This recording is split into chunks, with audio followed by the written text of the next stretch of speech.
Senior All-American co-captain Haley Ashton. Senior All-American. Good evening, everyone, and thank you for tuning into the Conroe ISD Woodforest Bank Stadium stream here on YouTube. I'm Jackson Cochran, and I'll be your voice for tonight's Week 10 district matchup between your Grand Oaks Grizzlies, who are hosting the Willis Wildcats. And we are coming to you live here at Woodforest Stadium in Shenandoah, Texas. Before anything starts off, just like to wish everyone a happy Halloween to all the ghouls and girls out there tonight that are actually tuning in to watch this district matchup between the undefeated Willis Wildcats, who are sitting 9-0 with a 7-0 record in district, and the Grand Oaks Grizzlies, who have a 5-3 regular season record and a 3-3 district record, who are trying to make their way to their very first playoff berth in program history. A couple things that we want to go over before we start this broadcast off and get our kickoff started. You know, Grand Oaks has come off of a bye last week, and Willis, like I said, has remained undefeated, defeating Oak Ridge 63-17, and this is one of those tough matchups that the Grizzlies have in front of them here tonight, trying to keep their season alive to make the postseason. You have one of the most dominant teams in the district and even in the state of Texas that have been ranked inside the top 20. And looking at dominant forces on the opposition side, you have quarterback Jack Emerson, who has thrown for 2,600 yards, 33 touchdowns, and 5 interceptions. The defensive core, led by lead tackler for your Grand Oaks Grizzlies, Brandon Moylan, who is leading with 79 tackles on the year, has a rough matchup in front of him, but not to mention that you have great other defenders. We can also look at Isaac Smith, Jackson DeGeorge, and Griffin Tillis, who have been able to pick off other quarterbacks this season. Maybe they can get lucky and cause a couple turnovers from Emerson. You can also look at Joshua Tang on the defensive side of things that can be a disruptor, be a game wrecker. This linebacking core for Grand Oaks has had a decent season putting pressure and getting to the quarterback. But on the offensive side of things for Grand Oaks, you have to keep an eye on your junior quarterback, Grant Smith, who has thrown for 1,825 passing yards with 21 touchdowns and 3 interceptions. He likes to spread the ball around, looks for Julian Kent, Preston Cloud, Paxton McCutcheon, and tight end Ty Roop. One of the things that Grand Oaks likes to do with throwing the ball is keeping the ground game going. You have your two lead backs, Devin Wallace, number 3 junior running back, rushing for 472 yards on the season with 4 touchdowns. And then you have number 22 junior running back, Keelan Gauze, rushing for 336 yards with 4 touchdowns. But the main test in store for Grand Oaks tonight is being able to slow down a very dominant offense led by Jack Emerson, who likes to spread the ball around. They have a dominant, dangerous, vertical game. They are not afraid to throw the deep ball at all whatsoever. Not to mention they have a well-balanced defense. They lead the actual district in total sacks in general. They've been able to put pressure on the quarterbacks of this offensive line. The battle's going to be won in the trenches this evening. And this offensive line for the Grizzlies have a big, busy night ahead of them.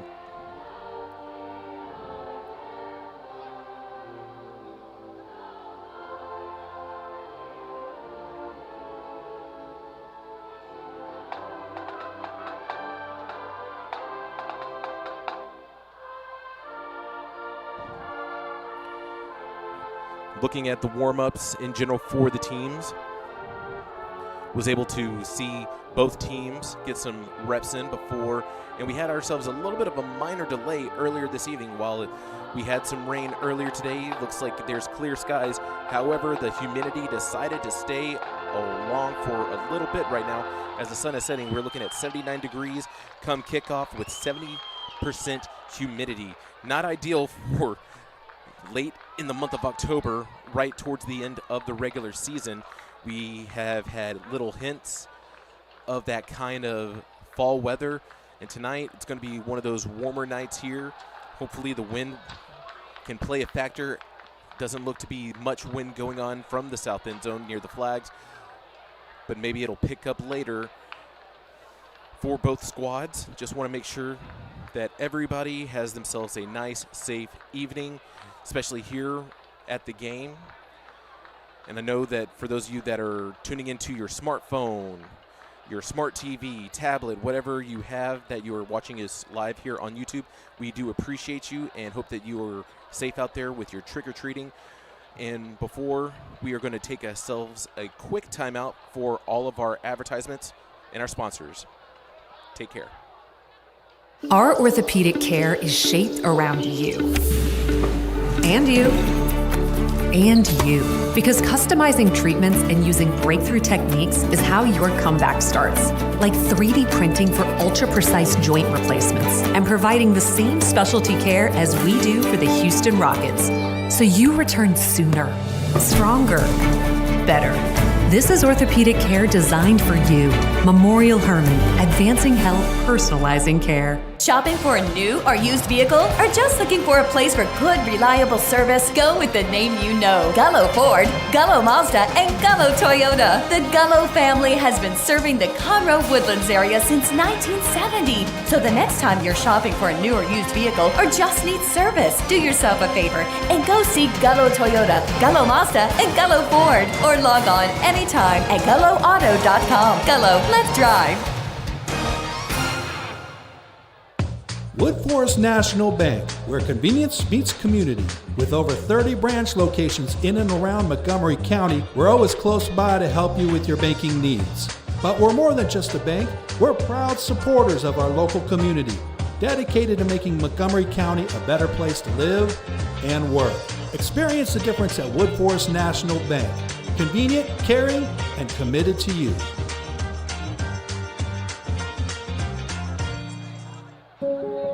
What if a world-leading hospital could also be your neighborhood doctor's office? With Houston Methodist, it is. Our primary care physicians invest time in your visit, so you're seen and heard, virtually and in person at locations across the city. And we're always ready to connect you with our network of top specialists. That's the difference between practicing medicine and leading it. Houston Methodist, leading medicine.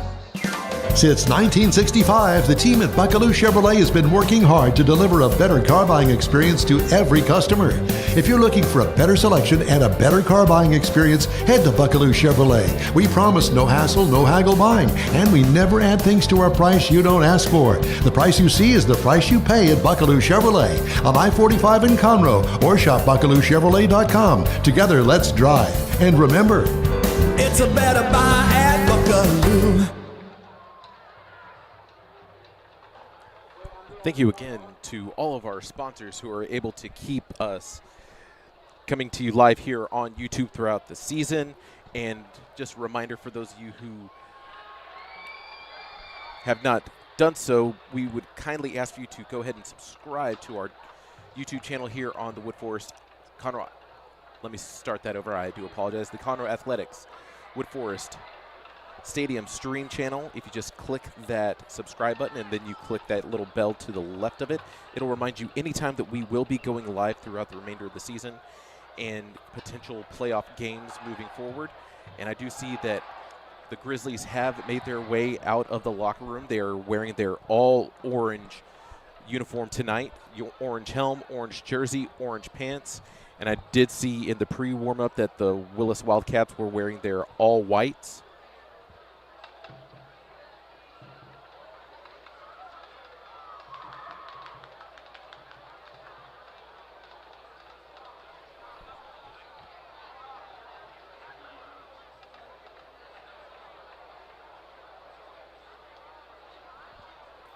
While the Grizzlies are getting an extra warm-up in the south end zone, we will be going live with their hype video momentarily. If you do not hear me in that meantime, that'll mean that we are going to be playing that for the stadium and the broadcast in general.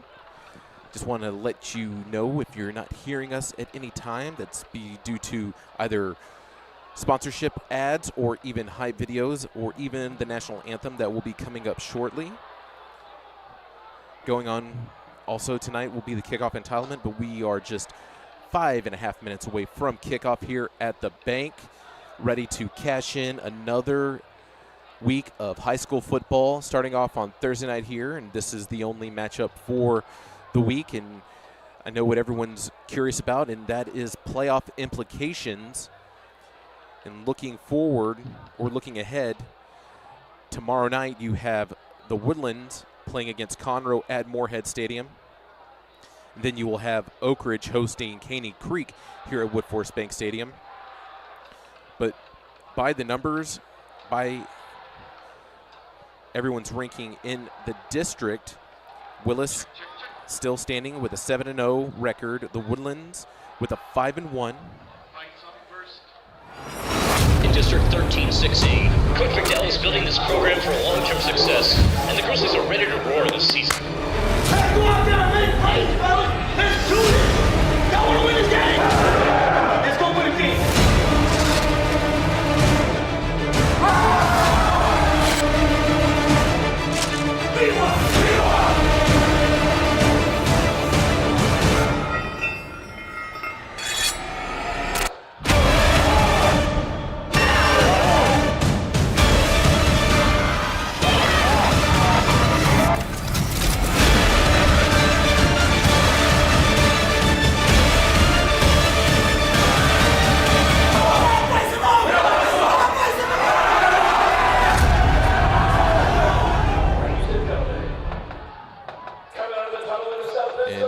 They come are the Grand Oaks Grizzlies, or the Grizz, if you want to call them that for short, being led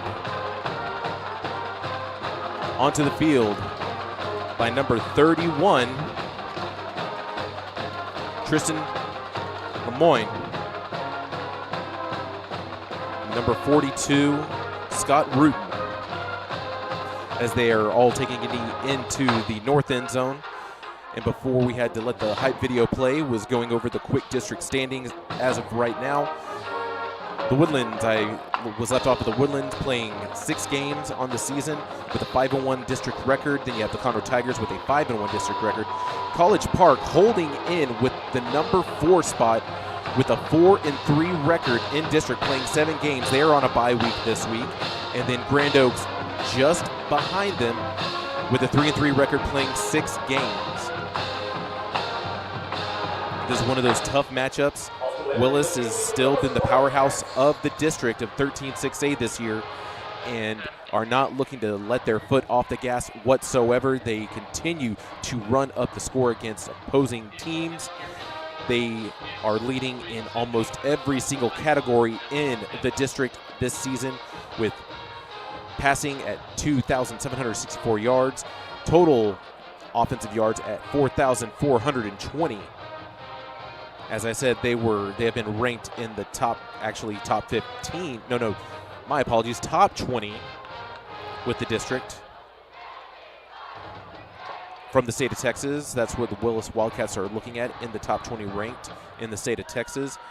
And it's one of those tough matchups towards the end of the season, but all that having the bye week, the extra preparation in store for the Grand Oaks Grizzlies to see what they can do to try and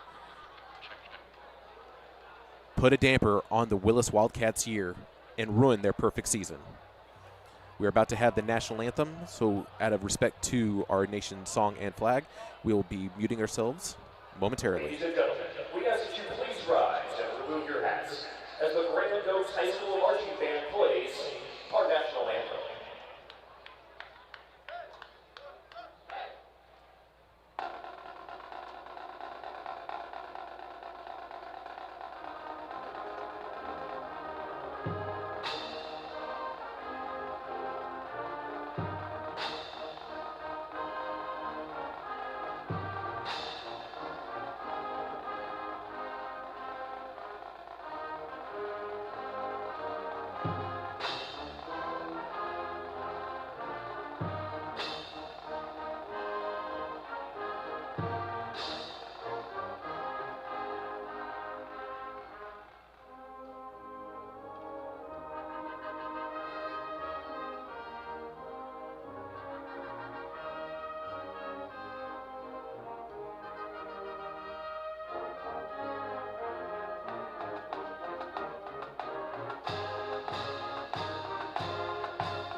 Thank you to the Grand Oaks Band for playing that rendition of the national anthem. We appreciate the hard work that you have put in this season and wish you the best of luck in the upcoming UIL competitions coming up momentarily. Thursday night here at Wood Forest Bank Stadium for Halloween. Hoping for a lot of spookiness that might be in store for us here tonight. But then we see that the referees and captains are making their way to midfield. Number 45 for Grand Oaks, junior linebacker Nash Kotcher.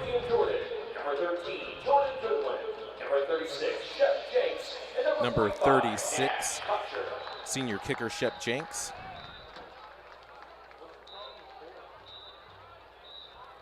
Number 13, senior wide receiver Jordan Goodwin. District. My name is Ricky Prine. I'm your referee. Mark Walker, umpire. Go ahead and check in.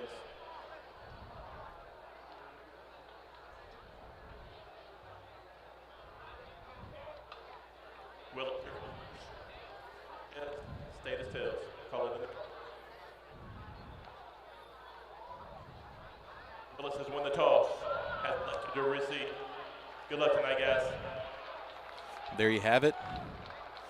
Willis will be receiving, and that means that Grand Oaks will be receiving in the second half.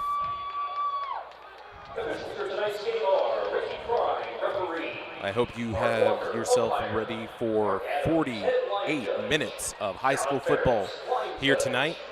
This will be the first possession we will see from the Willis Wildcats.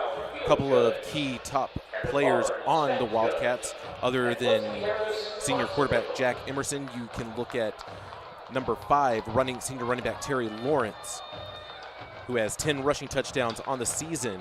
Then you can have your two-way player Jermaine Bishop Jr., number 7. You'll see him in all facets of the game. You'll see him on special teams. You'll see him on defense and offense, kind of playing that Travis Hunter role if you follow any Colorado Buffalo college football. And then you also have number 11 senior wide receiver Jalen Mickett. But back to return for Wildcats. You have number 7 Jermaine Bishop. And number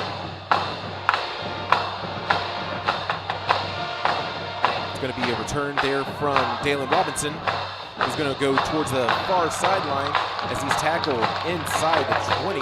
But forward progress is going to put him down at the 21, and we will go ahead and see the first possession of the night from the Willis Wildcats after being kicked off from number 36, Shep Jenks. The Wildcats will start at their own 21-yard line, first down. Wildcats play a spread-style offense. Sometimes we like to go empty, which they are lining up right now. There's no one in the backfield.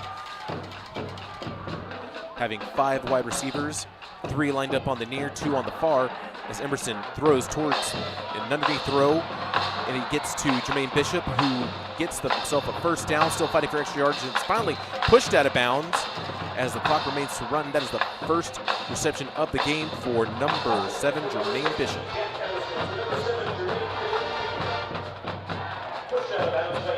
That'll be the first down of the night for the Wildcats.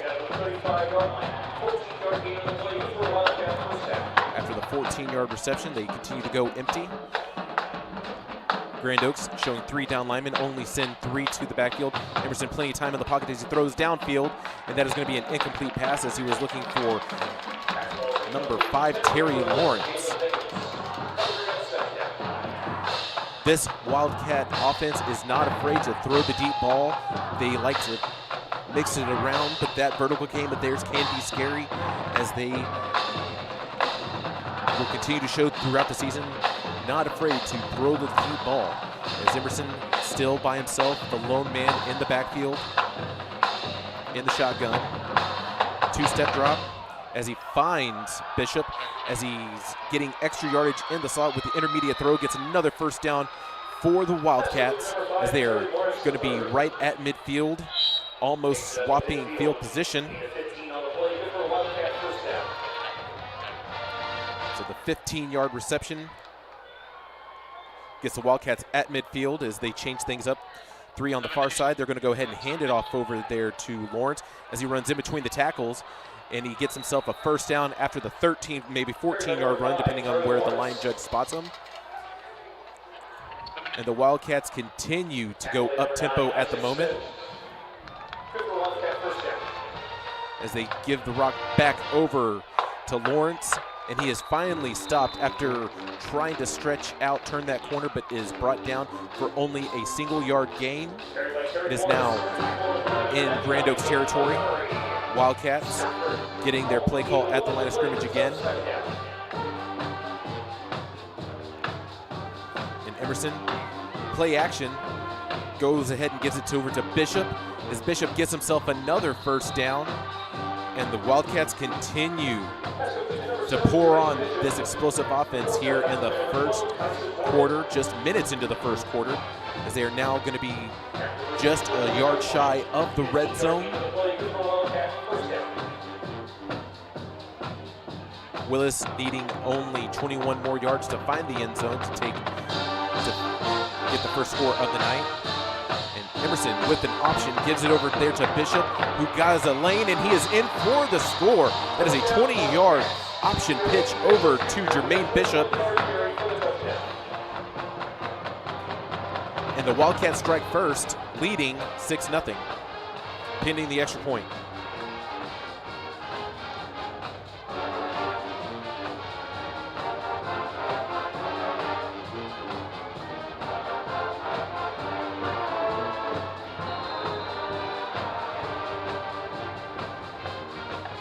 Justin Willis back to kick for the Wildcats. We do have ourselves the first penalty of the game.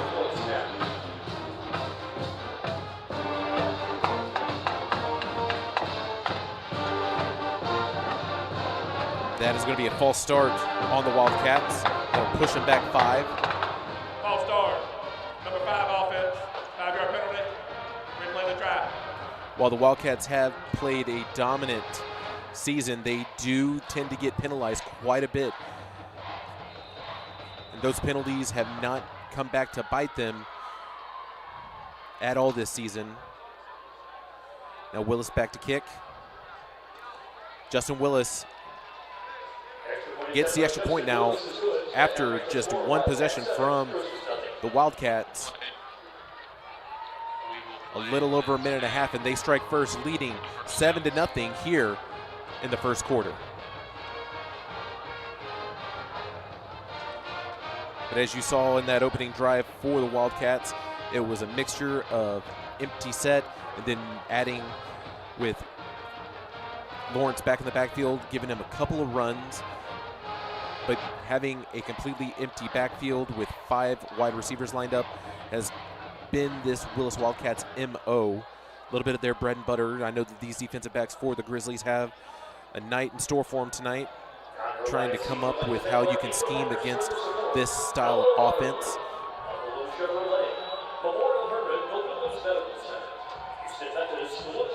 Lining up back to return for the Grizzlies, you have number 6 Darnell Jackson and number 83 Dylan Walker.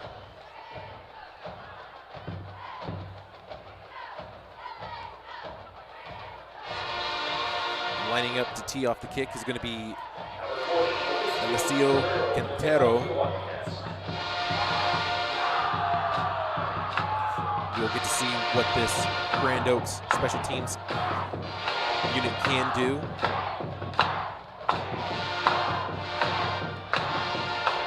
And Walker's going to go ahead and return with it as he runs in between the seams as he gets himself an excellent return. That's going to be close to the 30-yard line. They're going to say he was down at the 28. And here we see the Grand Oaks Grizzly offense with their first possession of the night, led by junior quarterback Grant Smith.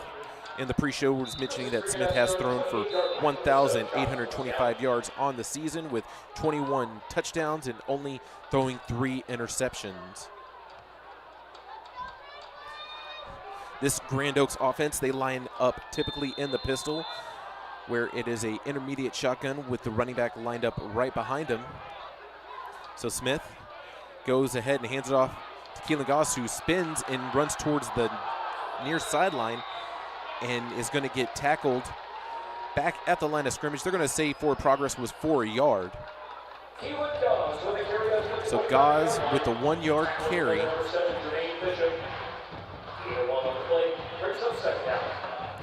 This will be second down, and a different style of offense that you see from Grand Oaks. They don't play as up-tempo as you saw Willis in that opening drive. They let plenty of time come up to get everybody lined up as Smith hands it off to Goss yet again, and that'll be a 4, maybe 5 yard carry. This will be third down here, third and intermediate. It's a 3rd and 4.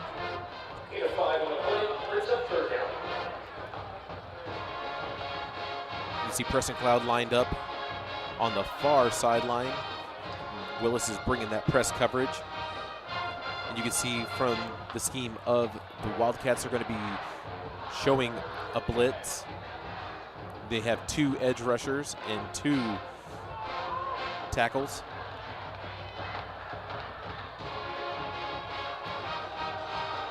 It's another handoff for the Grizz, and it's going to be a 4th and short. And it looks like they are not going to be bringing the punt team out with a 4th and 1. Play clock at 30 right now. They're going to go ahead and bring out the special teams.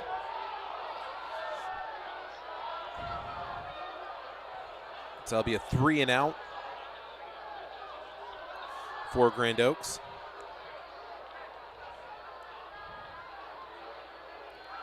As the punt team lines up.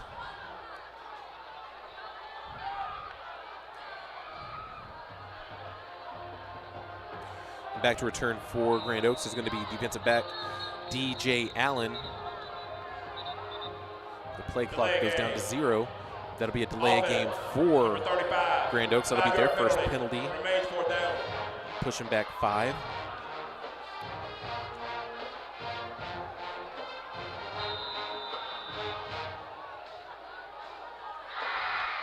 Caden Rosado back to punt for the Grizzlies. Plenty of time. High punt as it has a favorable bounce for Grand Oaks. As you can see, a couple Grizzly players waft at the ball, trying to give a little bit of extra air before the play is down. And we're going to see Willis bring out their offense for their second possession at the 20-yard line.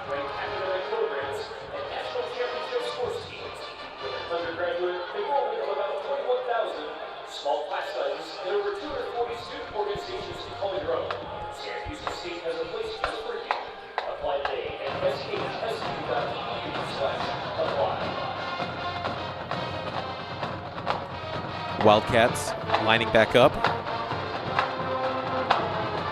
Lining up with Cripps on the near side with a lone receiver on the far side.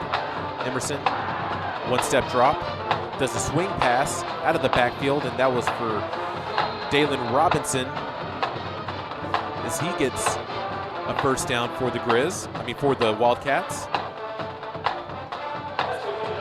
That is going to be the 5th first down of the night for Willis after the 15-yard reception.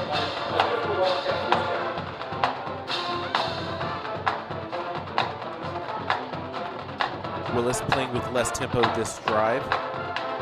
Emerson put under pressure, evades pressure, and he runs upfield. He gets the first down and decides to slide near the 50.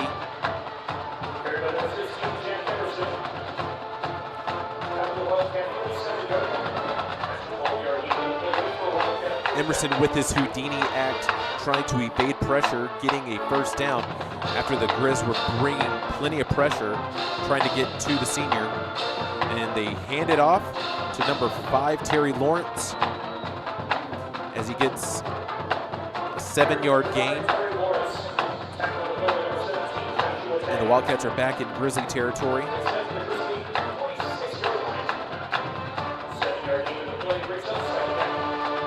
Here is that empty set that Willis likes to go with.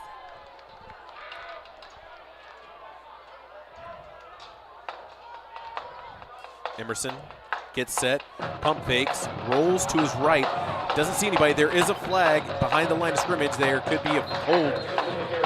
Holding. Number 79 offense, 10-yard penalty.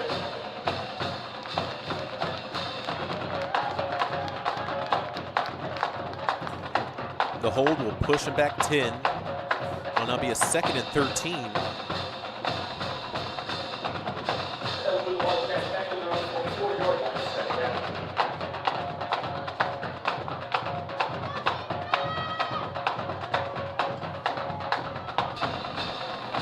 Willis will stick with the personnel that they have on the previous play. Emerson drops back, and Lawrence was in motion. And Emerson throwing the deep ball as he connects with his wide receiver. I believe that is number 12, Romel Stevens, and he's in for a score. That is a 56-yard touchdown pass. Tag on first down.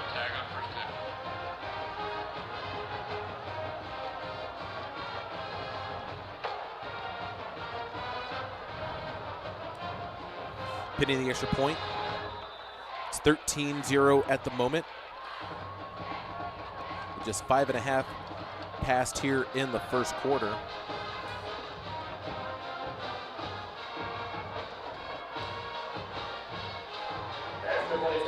Justin Willis remains perfect tonight. And following the 56-yard touchdown pass to Romel Stevens, Willis leading 14-0 here at Woodforest Bank Stadium with 6.5 left in the first quarter. Grand Oaks does tend to start slow and will pick up the pace in the next drive or so, in the next possession or so. Had to get the rust off.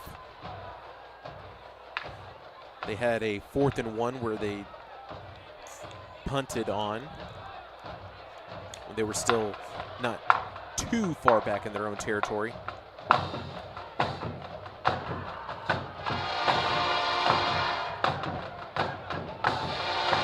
Dylan Walker had himself a nice return. He's lined up right over by the 12 on the near sideline.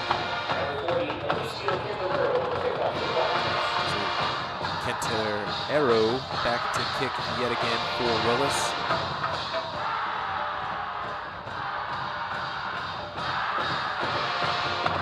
High pooch kick. Keelan Goss is going to signal for the fair catch, and it was caught over at the 31. This will be the second possession for the Grand Oaks offense we will see tonight.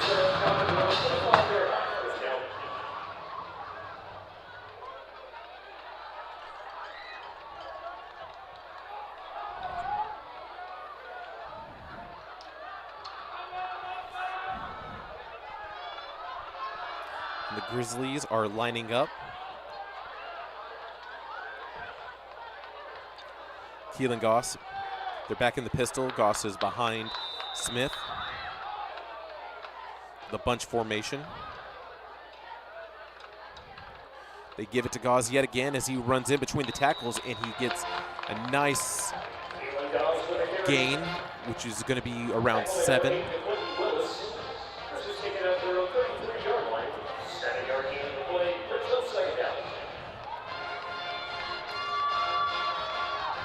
Goss is able to fire out of that backfield with his acceleration. It's a 2nd and 3 here for the Grizz. Smith throws it to Preston Cloud.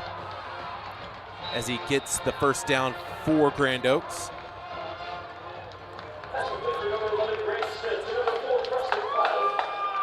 Good thing about number 4 junior wide receiver Preston Cloud, and a lot of the 7-and-7 matchups in the summer got him a lot of recognition and praise within the district, seeing a lot of advancements in his game from the offseason, and that has translated well this season for the junior. Smith throwing into the slot for a short gain.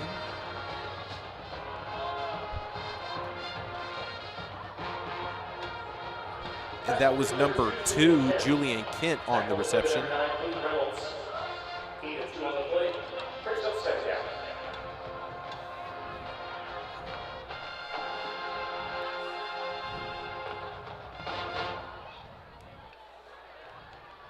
Smith, 2-step drop, throws a swing pass over to Goss, who has plenty of room and gets some positive yardage as he goes out of bounds. They're going to say he only had 2 on the reception. I was assuming that he had 3, maybe even 4, but it's now going to be a 3rd and 6 as the Grizzlies are lined up at their own 41, trying to get into Willis Wildcat territory here in the first quarter, trailing 14-0.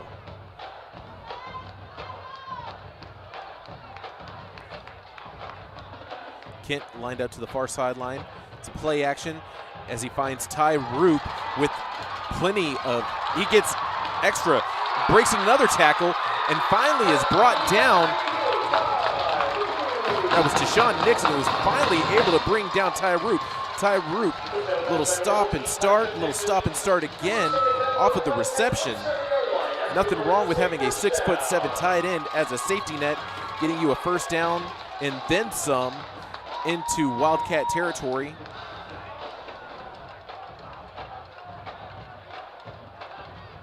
Lined up on the far side, Twins right for Grand Oaks, as they go ahead and give it to Goss yet again as he breaks the tackle and he's on the sideline. He's hugging it, following his lead blocker, that is Paxton McCutcheon, and he is in for a score.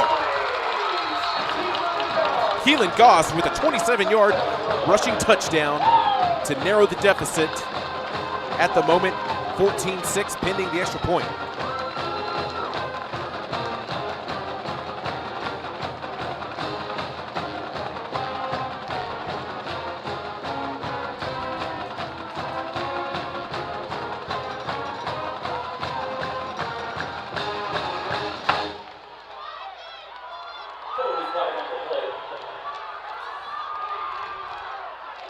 We do have a penalty late. Referees ball. Unnecessary roughness. Number 74, Grand Oaks. Dead ball. Unsportsmanlike unnecessary roughness. Number 8, Willis. They offset. The touchdown is good. So there were dead ball penalties. Unnecessary roughness from Willis and Grand Oaks, and those penalties will offset, so the touchdown does stand.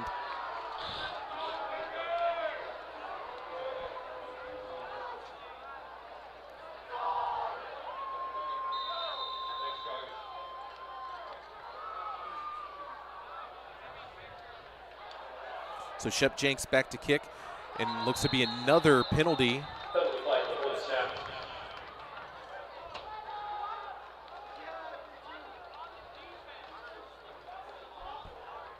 False start. Number 9 offense. 5-yard penalty. We'll replay it. This is the second penalty of the night. Correction. That will stand. Okay. Correction from the referee, it was offsides. So this is the third penalty that will get enforced on Willis tonight.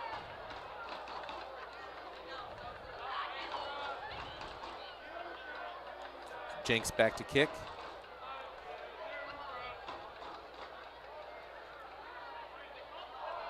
Good snap, good hold, and the kick is good. And we're gonna replay that score from Goss, and here it is. He was able to break the tackle at the line of the scrimmage and able to hug the sideline, following his blocker Paxton McCutcheon and getting into the end zone. That's just great awareness and great balance from the junior running back, able to get in and get the first score of the night for Grand Oaks, making the score now 14-7 in the first quarter.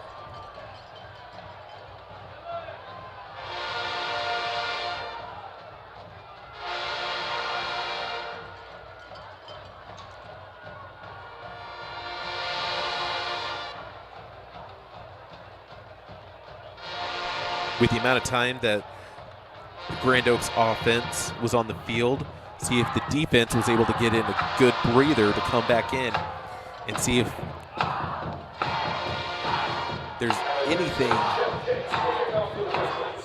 that Coach McDowell has in store of trying to figure out a way to slow down this Wildcat offense.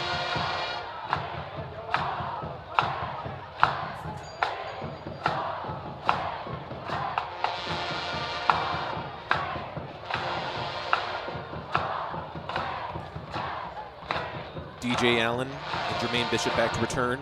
Deep for Willis.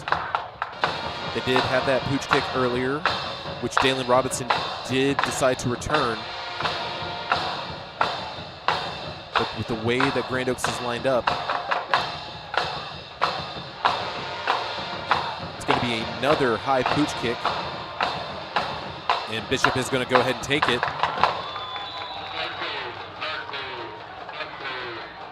And Bishop did trip near the 43-yard line.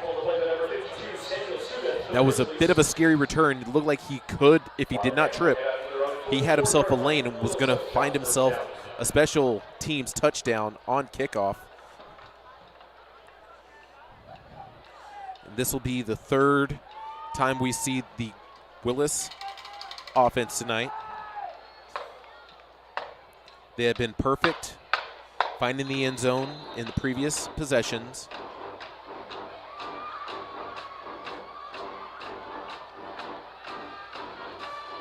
Willis going back with an empty set. Emerson hit as he throws. He does find Jermaine Bishop as he gets another first down for Willis.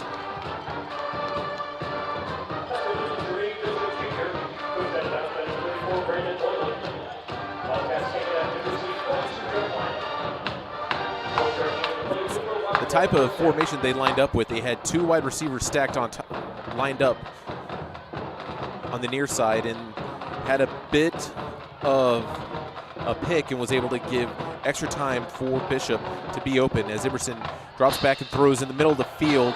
Good intermediate throw, almost a quick post route, but that was another first down as he finds Jalen Mickens in the mix as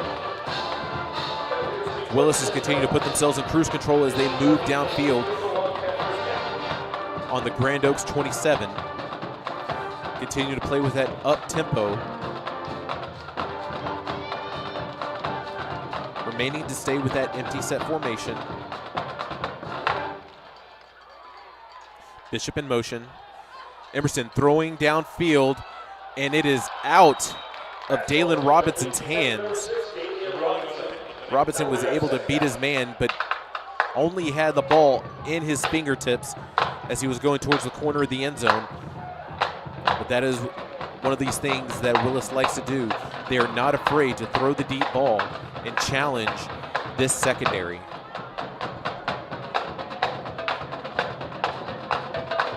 The 2nd and 10 now for Willis. Under 4 minutes left here in the first quarter. A swing pass towards the sideline. You can also call it a screen. That is to number 11, Jalen Mickens, as he's dancing around and gets tackled for a short gain. It's now going to be a 3rd and 9. Grand Oaks trying to stop this drive. There's a big 3rd down play. Play action. It was over to Romel Stevens as he gets close to the first down. They're going to say that he was down 2 yards short. It's now 4th and short. And Willis doesn't bring out their special teams unit. They tend to go for it on 4th down. They have confidence in their offense to get it done, and this is where Grand Oaks needs to have that big playability, put some pressure, bring it to the offense, and get to Emerson right now as they decide to hand it off to Bishop as he turns the corner, as he gets the yardage needed for another 1st down.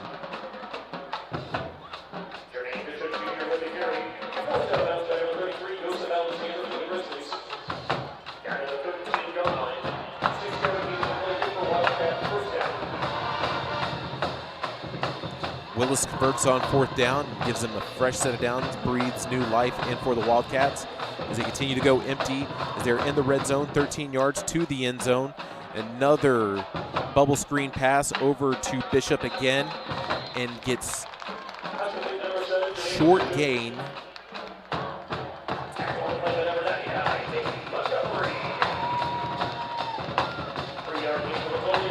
Willis slowing it down a bit right now, getting the play from the sideline, not playing with as much urgency as they had in previous possessions. Play clock right now at 15.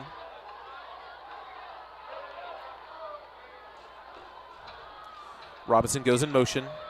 They hand it off to him. He gets a 1st down and more. They're signaling that there was a score, but it looks like he might have went out of bounds. Nope. They're going to go ahead and say that he did get the score. It was a 10-yard rushing touchdown for Robinson.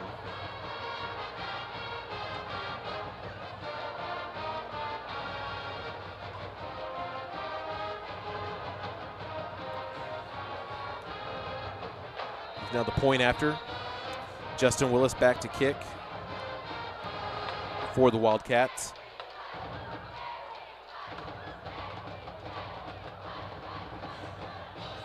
Willis, Justin Willis, 3 for 3 tonight on the PATs.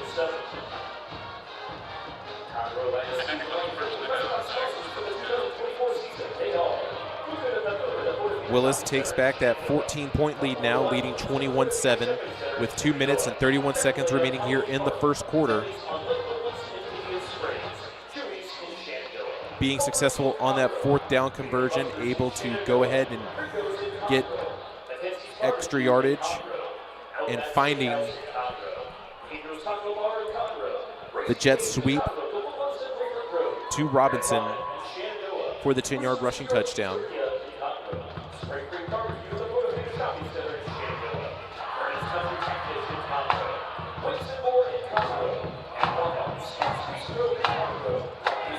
Cantorero back to kick again for Willis.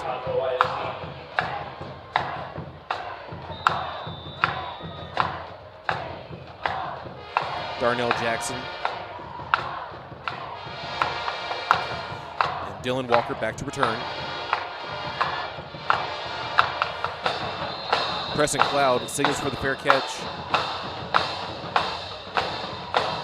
Grand Oaks almost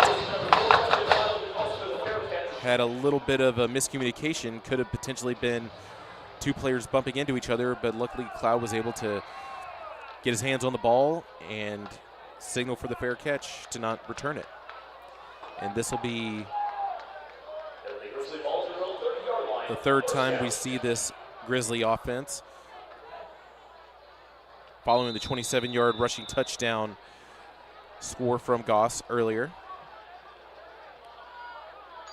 Goss still lined up in the backfield. Smith finds himself Ty Roop in the middle of the field as he is there for the 1st down. Number 7 defense, helmet off. Please reset the play clock for 40 seconds. Thank you. On the play. 1st down by Roop puts Grand Oaks at the 42-yard line. Going out of the pistol, lining up in shotgun. As they pitch it over to Darnell Jackson, as he gets maybe 2 yards on that run.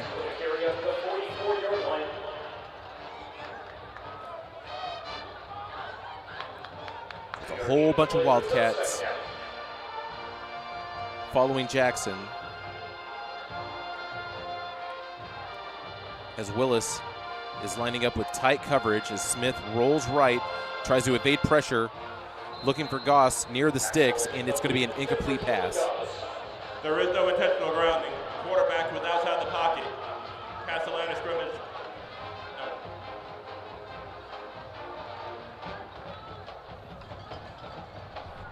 Close to midfield here for the Grizz. It's going to be a 3rd and 8.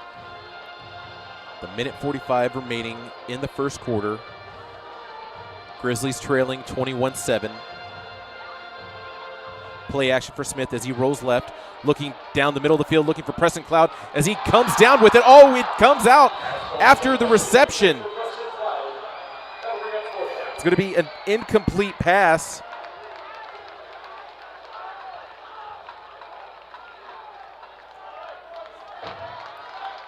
Grand Oaks will bring out their punt team.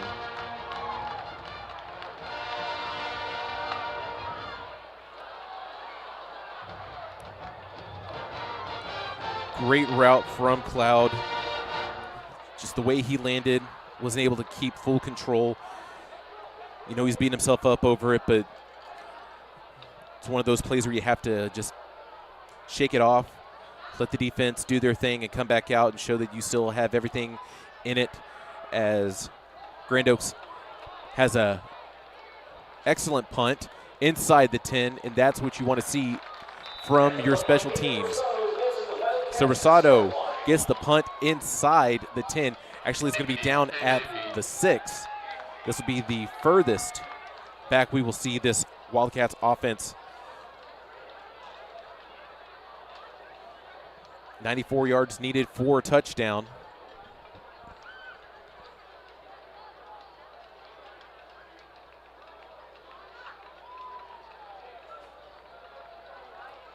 The one thing that we've seen a lot from the Wildcats tonight, they've been playing with that empty set. But right now it looks to be that they are going to go ahead and line up with Lawrence in the backfield to the right of Emerson.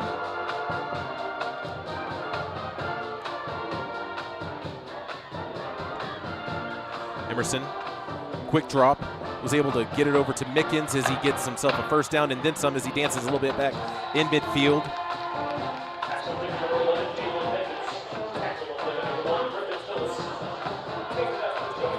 Mickens gets an 18-yard reception, gets them out of dangerous territory, being pinned back near the end zone. It's the Wildcats.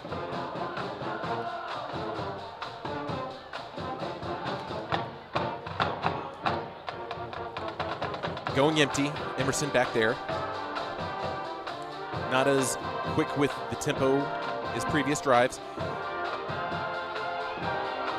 And this is looking to be almost a sack, throwing it away in the backfield. They will not call it for an intentional grounding. He was out of the tackle box, but Grand Oaks finally able to bring pressure to Emerson.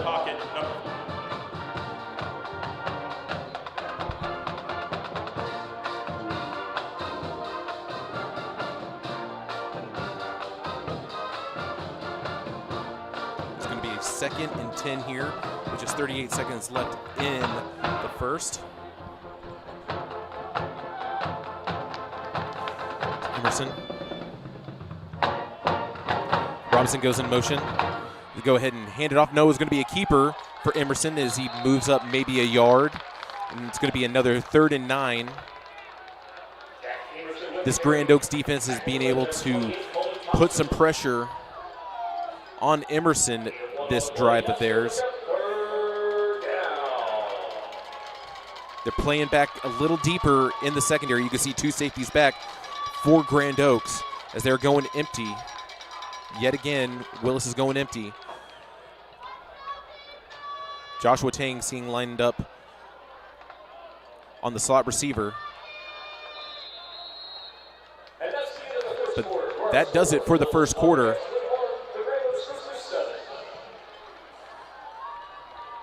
And right now, after 1, it's going going to be 21-7. Willis leading.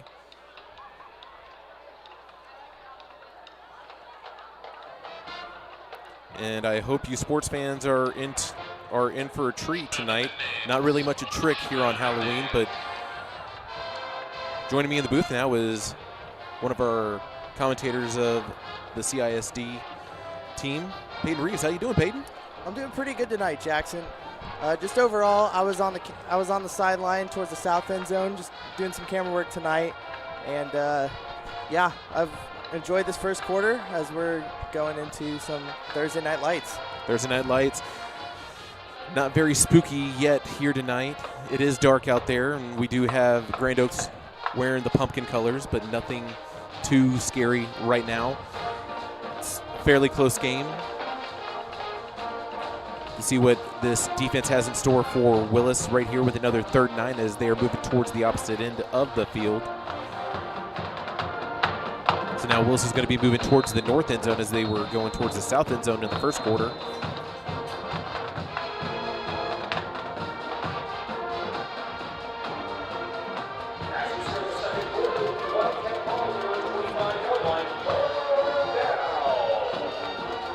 But the one thing that one little piece of light that I've seen from this defense in this drive of theirs is the fact that they've been able to get pressure to Emerson while they haven't been able to get too much back there. They're trying to slow down this offense as they go ahead and throw towards the middle of the field. They are going to say he did get it with forward progress. That is another first down for Willis. So with the 9-yard reception, that's going to be the 11th first down of the night for Willis. And that was number 11, Jalen Mickens, out of the slot for Willis.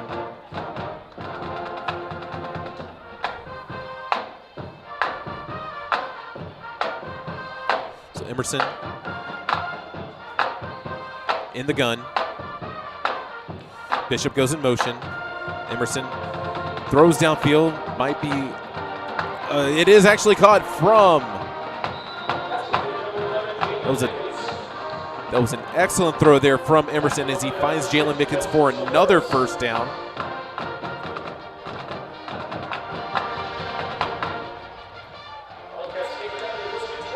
That was a 45-yard reception that puts Willis back in the red zone.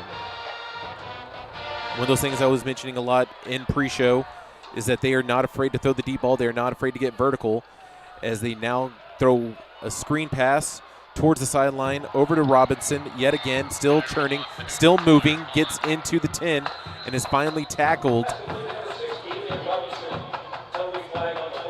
We do have ourselves a flag near the Grand Oaks sideline by the 7-yard line. Defense, playing with 12. That penalty is flag.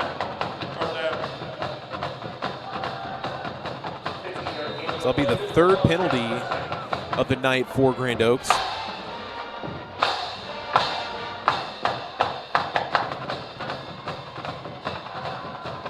Willis is back in the red zone. Emerson with split backs goes ahead and gives it over to Robinson as he finds himself a lane and gets and crosses the plane. That is his 2nd touchdown of the night, 2nd rushing touchdown.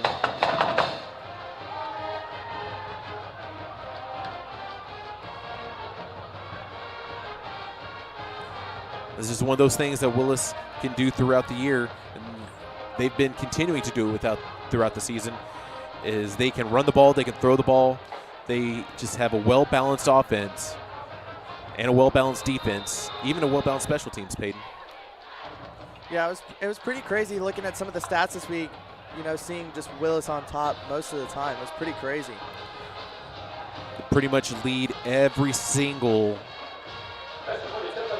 statistic, or are at least in the top 5 throughout the district. They lead in total offense, they lead in total defense. Now, individual players in general, you don't have them as a leading rusher. That goes to, it's a toss-up between either Jermico Green and Justin Hayes over in Oak Ridge. But if you look at the numbers by general, Jack Emerson, He's already thrown for 2,615 yards this season, not to mention what he's already thrown tonight. That's going to go ahead and add on to there. I can already vouch for over 100 yards passing on the night. But it's just one of those things that this Willis offense, or just this Willis team in general, they've been able to put it in cruise control and get out way early, and they don't put their foot off the gas. They love to run up the score. They continue to try to go with a vertical game, and they're not afraid to throw that deep ball, even late in the game. They want to show that we are not a fluke. We are going to continue to have this same offense that we had last season moving into this season. And we want to cement ourselves as a true playoff contender in the state of Texas, and are looking all eyes on that state championship. It's going to be a fair catch now. And that's over from Dylan Walker. And this will be the fourth possession now for Grand Oaks with just 10 minutes, 30 seconds left here in the half. So what was going on with the camera? It was a lot of crazy stuff. You know, the monitor we have our little monitor where you can see our previews and stuff, and it was just wiggling every 5 seconds. I was trying to get a good shot, but most of the time, you know, it was just good. It was smooth sailing over there, and yeah, huge props to our production team. Just, you know, just the commitment they have, and just being able to put all this together is amazing. We do have ourselves a great production team here with the Conroe Independent School District here at Moorhead and Wood Forest Bank Stadium, and it's going to be most likely a timeout taken here from Grand Oaks. Oh, actually, that was Willis. My apologies. That is Willis' first timeout of the half. Coming out here, you're down 3 touchdowns. Grand Oaks doesn't play with a lot of that up-tempo that you see from Willis at times. And I was thinking that they probably were going to try to go for it on that 4th down. I know it was a 4th and maybe 4, close to midfield, because you don't want to be down too far and let this get too far as an unbearable or out of reach game. But you also don't want to not be able to convert on 4th down and allow Willis to have excellent field position. But as you have seen throughout the game tonight, doesn't matter where they're at, they've been 4 for 4 with all possessions, finding the end zone.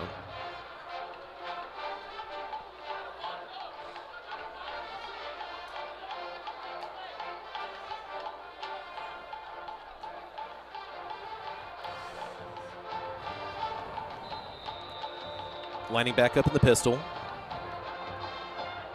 Keelan Goss. Actually, instead of Goss this time, it's going to be number 23, Donnell Frazier. As he gets maybe back to the line of scrimmage, it's going to be waiting for the line judge. Yeah, they're going to say that he at least made it back to the line of scrimmage. It's going to be 2nd and 10.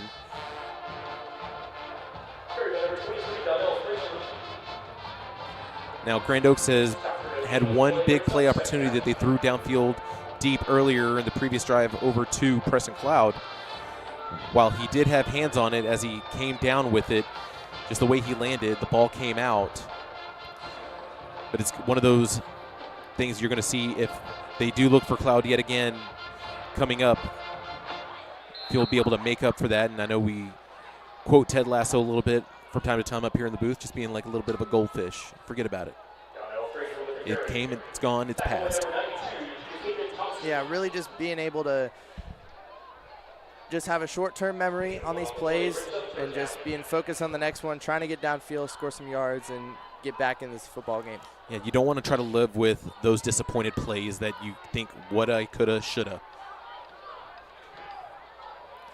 You want to stay in the zone, continue to battle every single play as Smith throws back downfield, looking for Paxton McCutcheon as it just overthrows him a little bit. Now going to be a 4th and long, and we're going to go ahead and see the punt team back out here yet again. This will be the 3rd time we'll see the punt team tonight from Grand Oaks.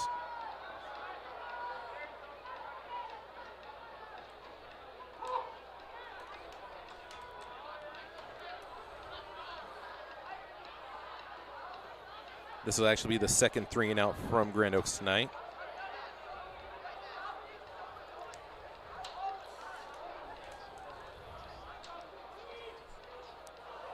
A little bit of a low snap, trying to get the ball punted off, and actually did touch a Willis player, but it was able to be recovered from Willis. Looked like they were trying to battle for it.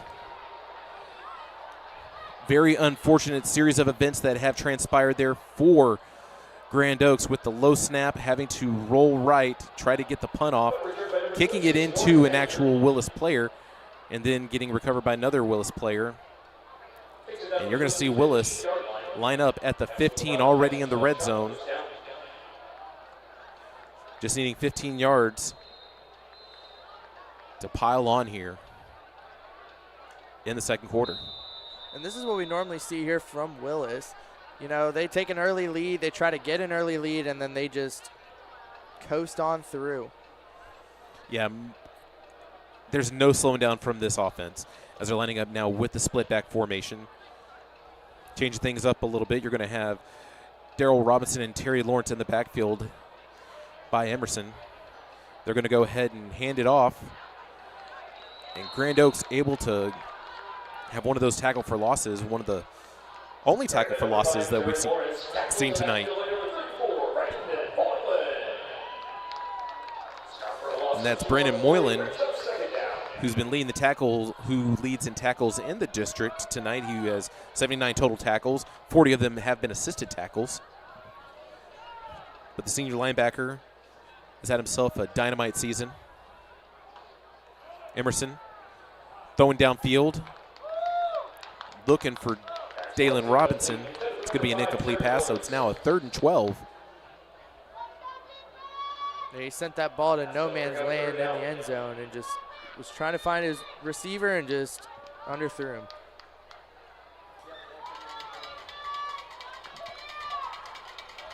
Now that it's a 3rd and 12, Grand Oaks trying to not allow another score here. It'd be great if they could hold them to a field goal, but we don't really see Willis bringing out their field goal unit much. So Emerson drops back, plenty of time in the pocket, throws the middle of the field as he finds number 12, and that is Romel Stevens yet again with another touchdown. That is his 2nd touchdown reception of the night. That is a 12-yard score from Emerson to Stevens. Yeah, just a really good play there by Emerson, just finding Stevens downfield enough for him to gain a score. Not only that, Stevens being able to break the tackle and extend the play and find himself in the end zone.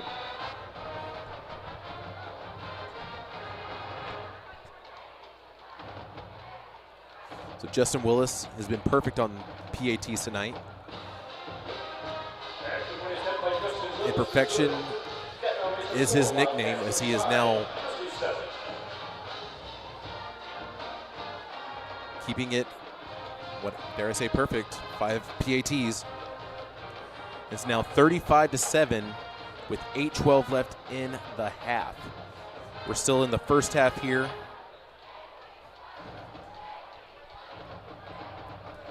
And Willis, with their foot in the gas, with their foot on the gas, looks like they're going to try to keep it in cruise control. Yeah, this is what we've seen from Willis just all season. They just love to gain a lead, and then they just love to keep it and just stay in cruise control. And that's why, you know, we see Willis in that #1 spot in the district. They just love to take that offense, take a lead with Emerson, and just keep it in cruise control the whole night. And not to mention that in general, if you look at the rankings that are provided throughout the state, they're still within the top 20 in most of rankings throughout the state of Texas. Like Max Preps has them ranked as number 16 in the state of Texas. And the DCTF, which is a computerized ranking system, they put them in 12. They put them as the 12th best team in the state of Texas for a 6A school. But still, it's an impressive feat as Willis kicks it off yet again. It's going to be a fair caught from Dylan Walker, trying to see if Grand Oaks can have any type of momentum going. They've punted the ball 3 times tonight. This is going to be the 5th time this offense has set on field this half. Other than the second possession that they had tonight, which turned out to be that 27-yard rushing touchdown from Keelan Gauze. Offense has kind of been a little stale right now. They've been able to get some positive yardage.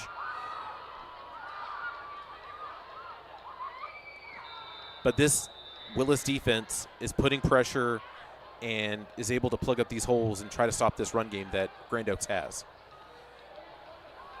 And now they give it over to Donnell Frazier as he gets stopped back at the line of scrimmage yet again.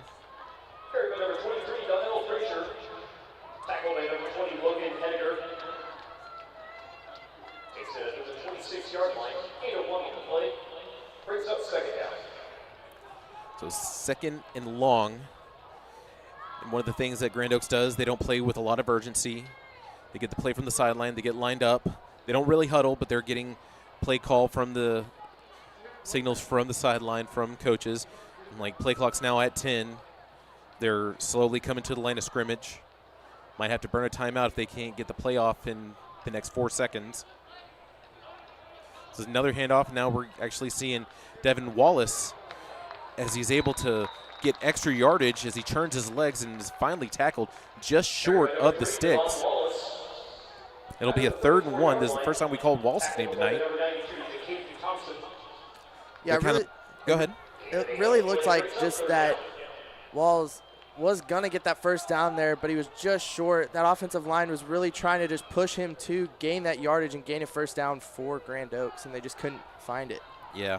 And now Smith handed it back off to Wallace again as he dances towards the sideline. He gets the first down. And here's one of the scary things, Peyton. I wish that we could show graphics to you guys like an NFL or even a college broadcast that they would have throughout the game, but by the numbers, Willis tonight has had 12 first downs. Grand Oaks has only had 4. Yikes. It shows that the momentum that Willis has played with, that they have big plays, because they're chewing up the field 15, 20 yards each possession as they hand it back off to Wallace yet again, as gets maybe 4. But Willis has been able to score on all 5 possessions. Looking at Grand Oaks, they've scored only on 1, and they punted on 4. I mean, they punted on 3 out of their 5 because this one is still going on. We need Grand Oaks to find their momentum and try to keep their offense on the field, allow their defense to get rested. As Smith drops back, as he finds Cloud, and Cloud does a little dance trying to juke a defender and gets tackled just short of the sticks. It's now going to be a 3rd and 2, close to midfield.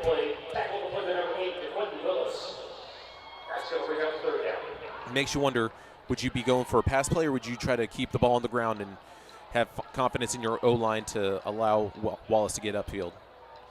As they hand it off to Wallace, gets stopped at the line of scrimmage, maybe gets 1. And now, Peyton, this is the big question. Where we're sitting at, do you want to go ahead and keep the offense on the field and try to go for it here on 4th down?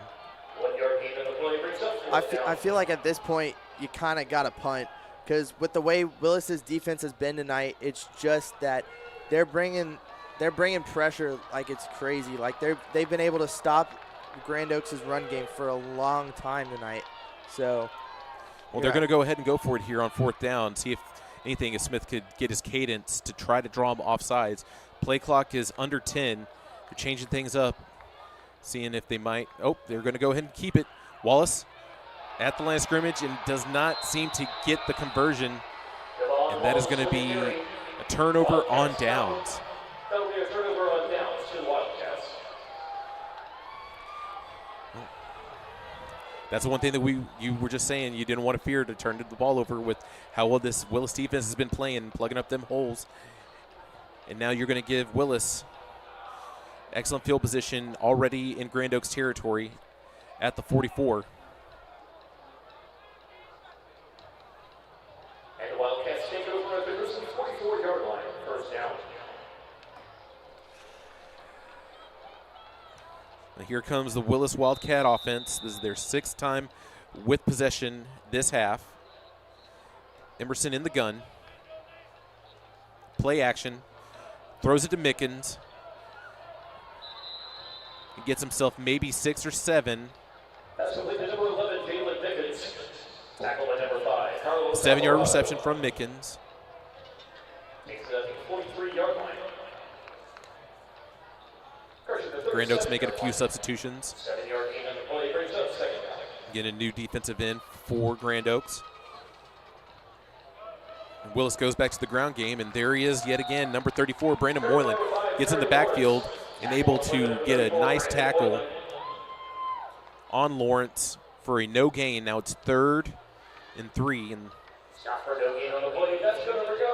not only has Willis been able to convert on 3rd down, they are at least 75% tonight on 3rd down conversions.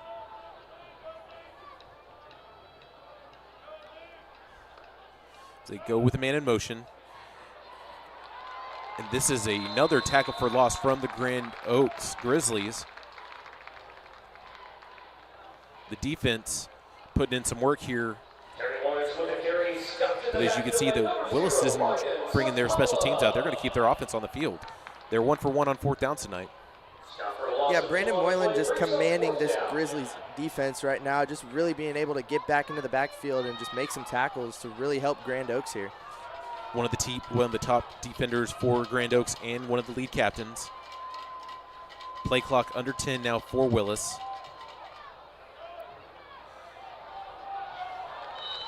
It was great coverage. That was number 12, Kyson Morgan, the junior defensive back, staying on number 12, Romel Stevens, and able to cause a turnover on downs. Able to force a turnover on downs.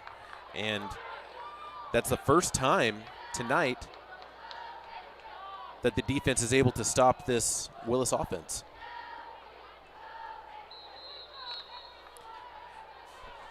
Ball really didn't move too much from where it previously was spotted whenever this Grand Oaks offense was on the field just 2 minutes ago.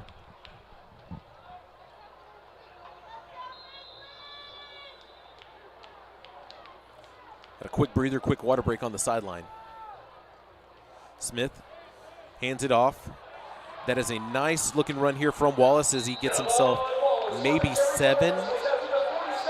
There seems to be some extracurriculars on the sideline.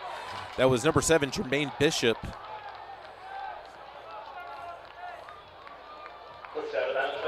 Having mixed words with Wallace on the sideline. Could potentially be offsetting penalties. We're waiting to see what the referees have to say. Dead ball.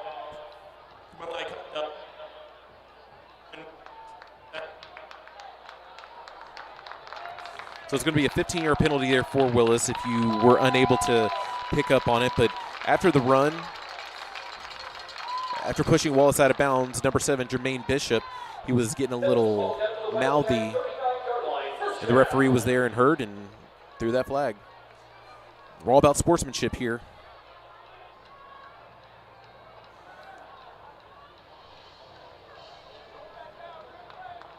Yeah, really just as an athlete, you know, everything you do is reflected even on and off the field. So as an athlete there, even though, you know, you may be one of the best players on your teams, but at the same time, you got to watch your mouth, you got to watch how you act, because that's how it's reflected in how other people see you on and off the field. Yeah, this isn't the first time that Willis has had some sportsmanship issues this season. If you saw the news earlier this year, they had a couple of players suspended due to, let's just say, leave it at a TikTok trend that did not go very well in their favor, as it's another handoff to Wallace as he cuts back up the middle, and he is deciding to keep his legs moving. They're going to say forward progress. There's going to be another first down. Great blocking there by Grand Oaks offensive line just to allow Wallace to get downfield. As you can see on the replay there, Wallace just had a big hole open. He was able to run through and gain some positive yardage on that play. You had 3 Wildcat defenders on. You couldn't even bring it down. That shows how strong those legs can be whenever they get moving.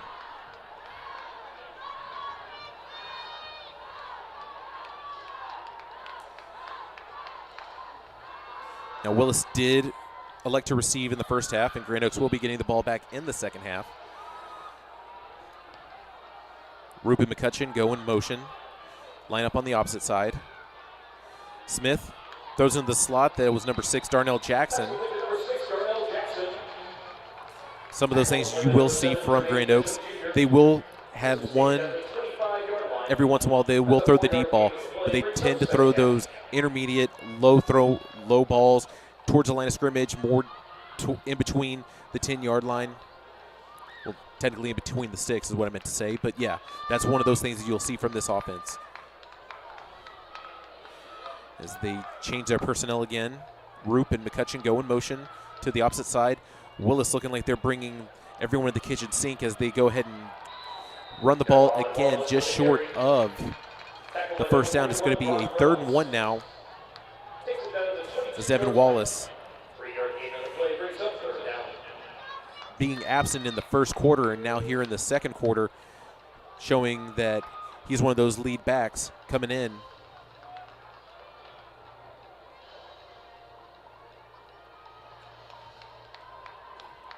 Grand Oaks not doing a lot of that tempo, lining up. You see Preston Cloud lined up on that far sideline, so it's actually a 3rd and 3. They could call Wallace yet again as they're in the pistol. Smith gives it to Wallace as he turns the corner, tries to turn the edge. As he gets the first down, pushed near the out of bounds. So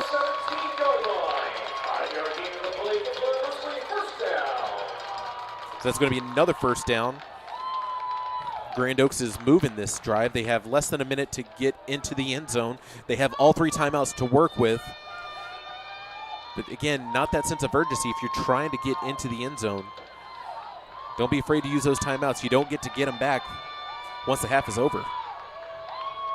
Yeah, really, it's closer to the end of the half here. Just really being able to burn those timeouts is crucial.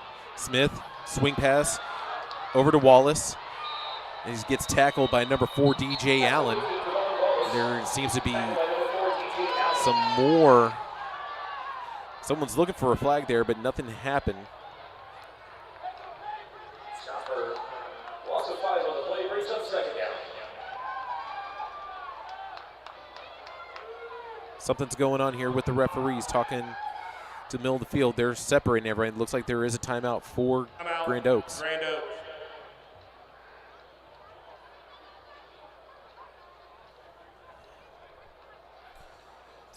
All right, Peyton, you just ate up a lot of time just to get this one play off, which was a 5-yard loss. We're looking 26 seconds to get into the end zone here before halftime.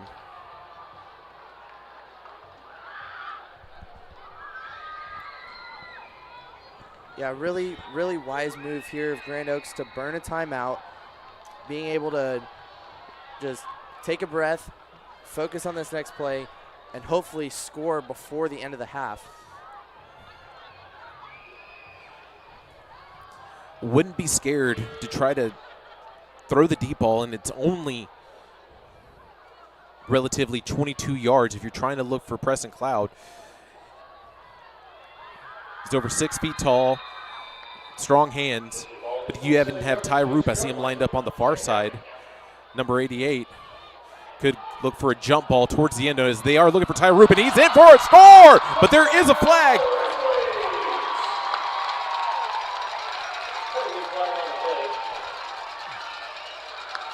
The flag looks like they're calling it on Willis, so the score could stand. Pass interference, defense number 14. Touchdown.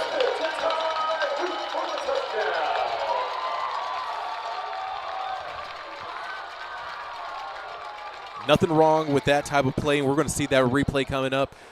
But Grand Oaks able to get in before the half is over to narrow the deficit, and they get the ball back in 20 seconds. Well, 20 football seconds. And we still have halftime in store, and we hope that everyone that is tuned in will get to enjoy the halftime festivities that we have in store for you from the Willis School, Willis drill team and band, and also the Grand Oaks drill team and band. But yeah, here it is. plenty of time. The pass interference, it was tight coverage, but you have yourself a 6'7" tight end lined up as a wideout, and you look for him downfield. Nothing better than potentially trying to have a jump ball. Was able to get good separation and find that score for Grand Oaks. Yeah, that was a great play calling there by Coach McDowell, just really being able to see with the height of his tight end and just really being able to find him out deep and just get Willis a little bit more yardage back in this ball game. And we don't call Roop's name a lot. We had him earlier. He was able to get the big, say it was like a 25-yard reception, maybe close to 30-yard reception. Got into close to the red zone for Grand Oaks to get their first score. If it weren't for that nice play before to set up for the 27-yard rush from Goss. But Roop has been staying back a lot more lately to help block on the offensive line because he is one of those big bodies. But he has great hands. He can run great routes downfield when needed. It's one of those types of tight ends that hopefully we'll be calling and watching him on Saturdays in the near future.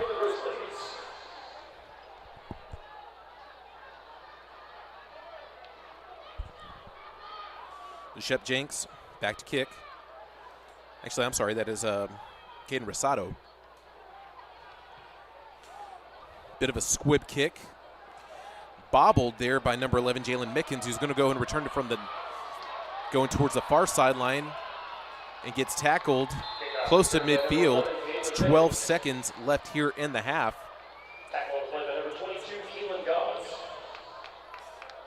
And Peyton, this is one of those things where you're going to see Willis come out.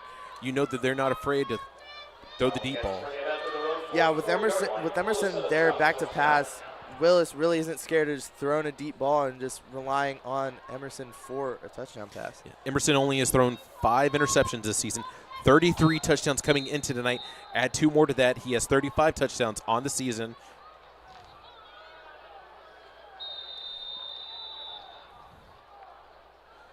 But yeah, you're looking at all of this. What he has, a strong arm. You can see by the coverage the way that everyone on the Grand Oaks side is lining up. They are trying to stay further back to defend a pass as much as they can with 12 seconds left here in the half. Willis going empty. Emerson looking downfield. We do have a penalty, and they do get him down. That is a sack on Emerson. That looks to be number 26, Jensen Solaris. I'm sorry, number 28, Cullen Thompson. But yeah, there were 2 penalty flags thrown with 5 seconds remaining. We're waiting to see what the referee's saying. Maybe it was a hold. Just waiting.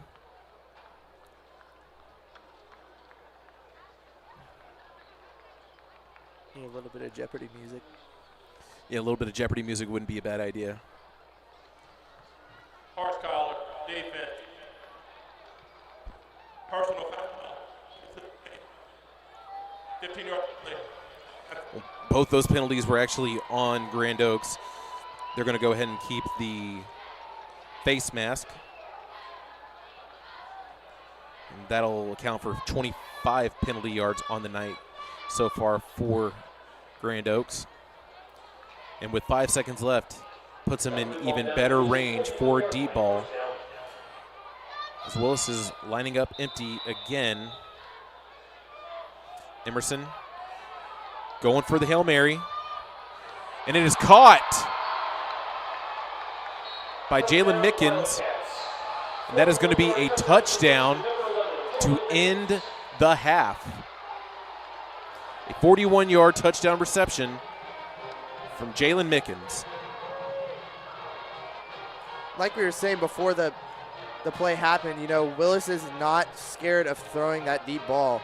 You know, they're really good at relying on Emerson there for just deep passes, and Emerson is able to just wind up and deliver when Willis needs it most.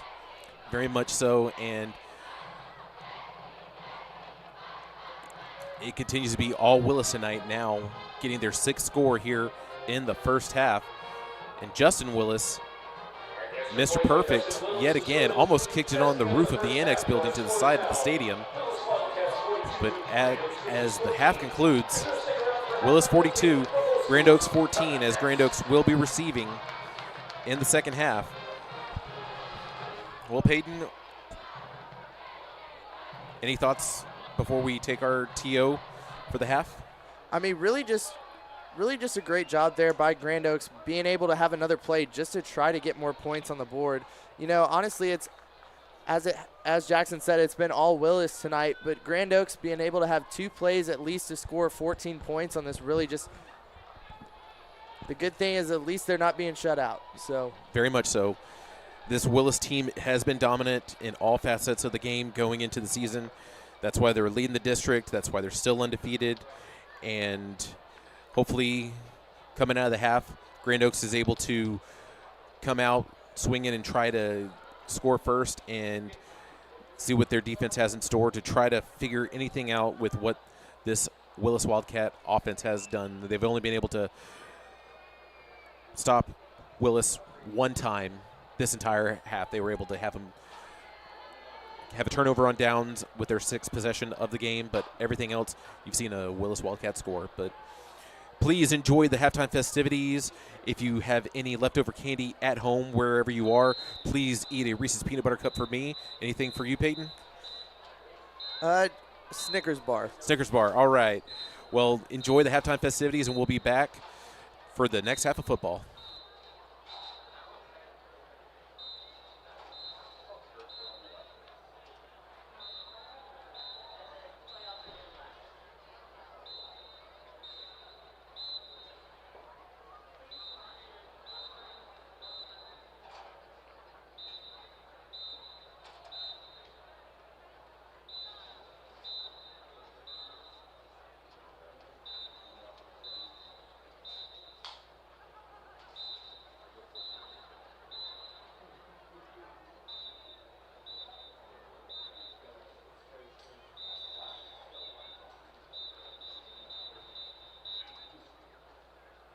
Ladies and gentlemen, please direct your attention to the center of the field.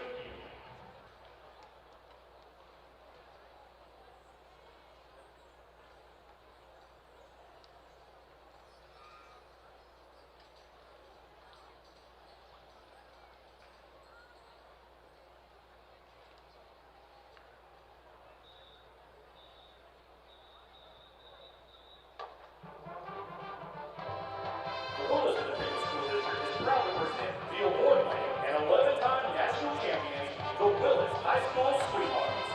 The Sweethearts are under the direction of Miss Haley Trott. Our motto is dedication, determination, and discipline.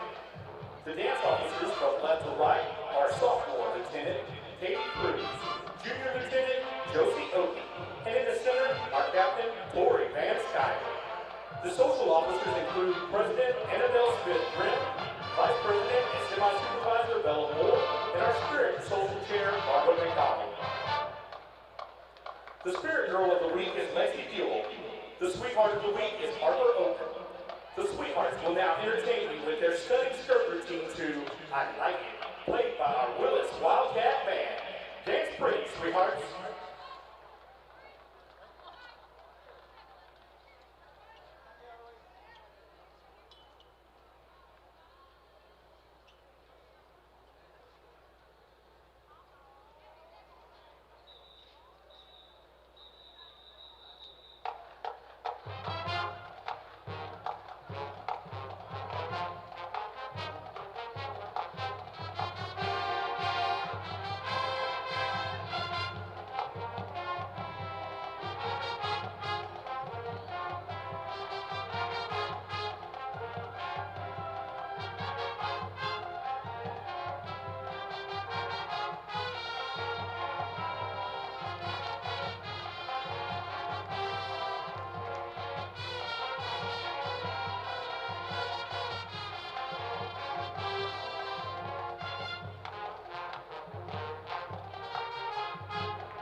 The Sweethearts would like to thank our top sponsors: Lone Star Disc, Lone Star Molding, European Auto, and Custom Sign Concepts for their support this season. If you're interested in supporting the Sweethearts, go to willissweethearts.net.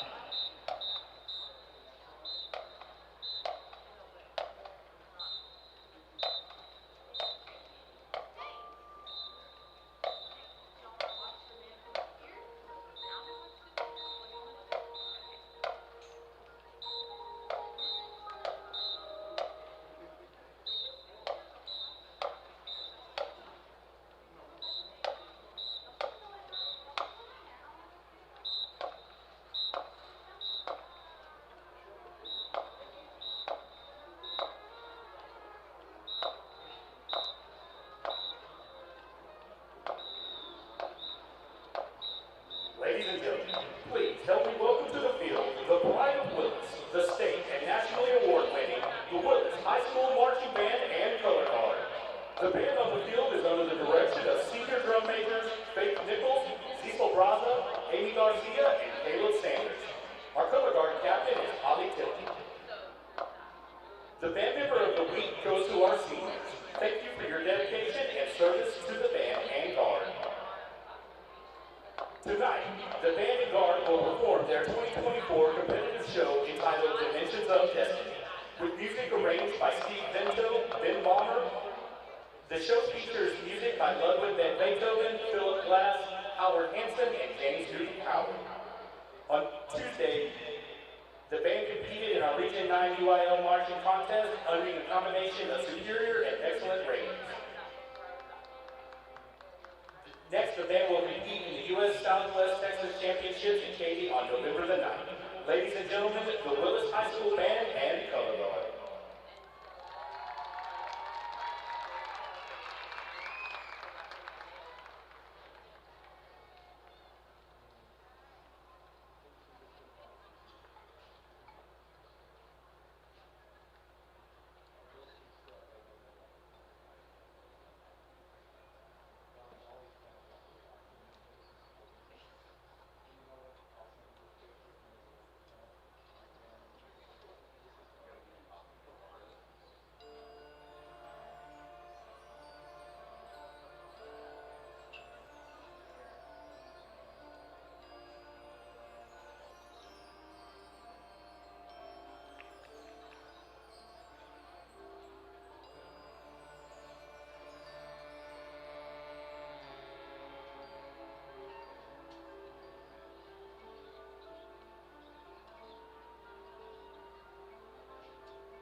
The band would like to thank the following sponsors for their generous donations: European Auto Service, Cruise Tire Shop, Luxury Air, Patient's Emergency Room, and Spear Point Engineering. A special thank you goes out to the Willis Band Boosters for their continued support and endless dedication. The Willis ISD Arts Director, Mr. Tim Lebonsky, the Willis High School Principal, Mr. Eric Keene, the teachers and administrators of the Willis High School, the Willis ISD Board of Trustees and Central Administrative Leadership Team, and our Superintendent, Dr. Kimberly James. If you're interested in partnering with the Willis Band and Color Guard as a corporate sponsor, please email wbboosters@gmail.com. Go Cats!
Good evening, ladies and gentlemen. Please welcome to the field the Grand Oaks High School Royal Pride Drill Team.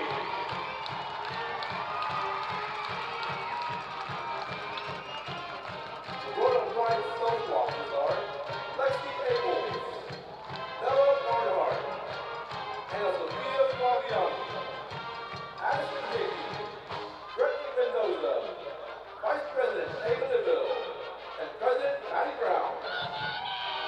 The Royal Pride Sergeants are Hope Farmer, Annabeth Hurstrid, Sarah O'Farrell, Alana Walton, and Caitlin Ward.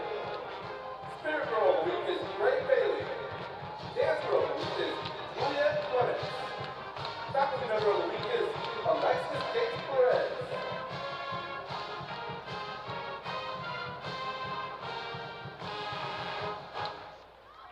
The Royal Pride Dance Officers are Lieutenant Lisa Easter, Lieutenant Carly Rogers, Senior Lieutenant Sam Biondo, Senior Lieutenant Cindy Biondo, Senior Lieutenant Amy Quinones, First Lieutenant Reese Garza, and Captain Maddie Melcher. The Royal Pride Drill Team is under the direction of Anna Gassett and Catherine Brainerd. We hope you enjoy their drill routine to Shut Up and Dance.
Ladies and gentlemen, get ready to be amazed.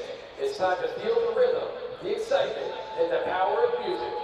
Please give a thunderous welcome to the sensational Grand Oaks High School Grizzly Marching Band and Guard. The Grand Oaks High School Marching Band is under the direction of Michael Blake, Luke Stoner, Percussion Director Israel Lopez, and Color Guard Director Hope Postulas Wagner. The band is under the field direction of Head Drum Major Emma Stone, Senior Drum Major Cameron Hine, Senior Drum Major Adam Hyatt, Senior Drum Major Sophie Wilson, and Junior Drum Major Megan Bowers. The Color Guard is under the leadership of Captain Peyton Sunderman, Liana Ramos, Gabrielle Clark, and Lillian Soignier. The Grand Oaks Grizzly Twirler is Texas State Champion Emma Matei, under the leadership of Texas Twirler Sue Young. This evening, the Band and Guard invite you into the Dragon's Cave and bring you along for the ignition of an epic battle, culminating in the loving bond between a dragon and a strainer, and taking to the air for the flight of their dreams.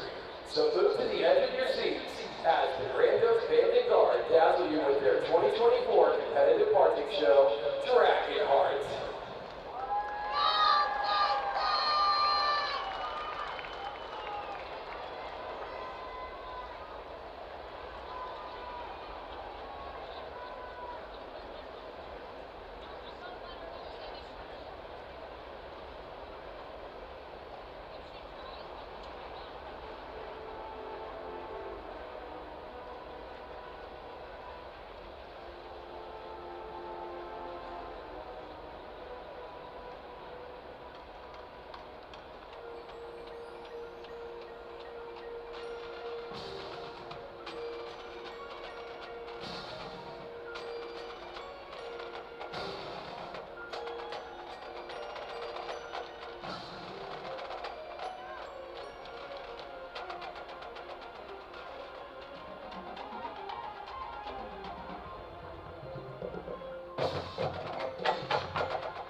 Kezia Betcher.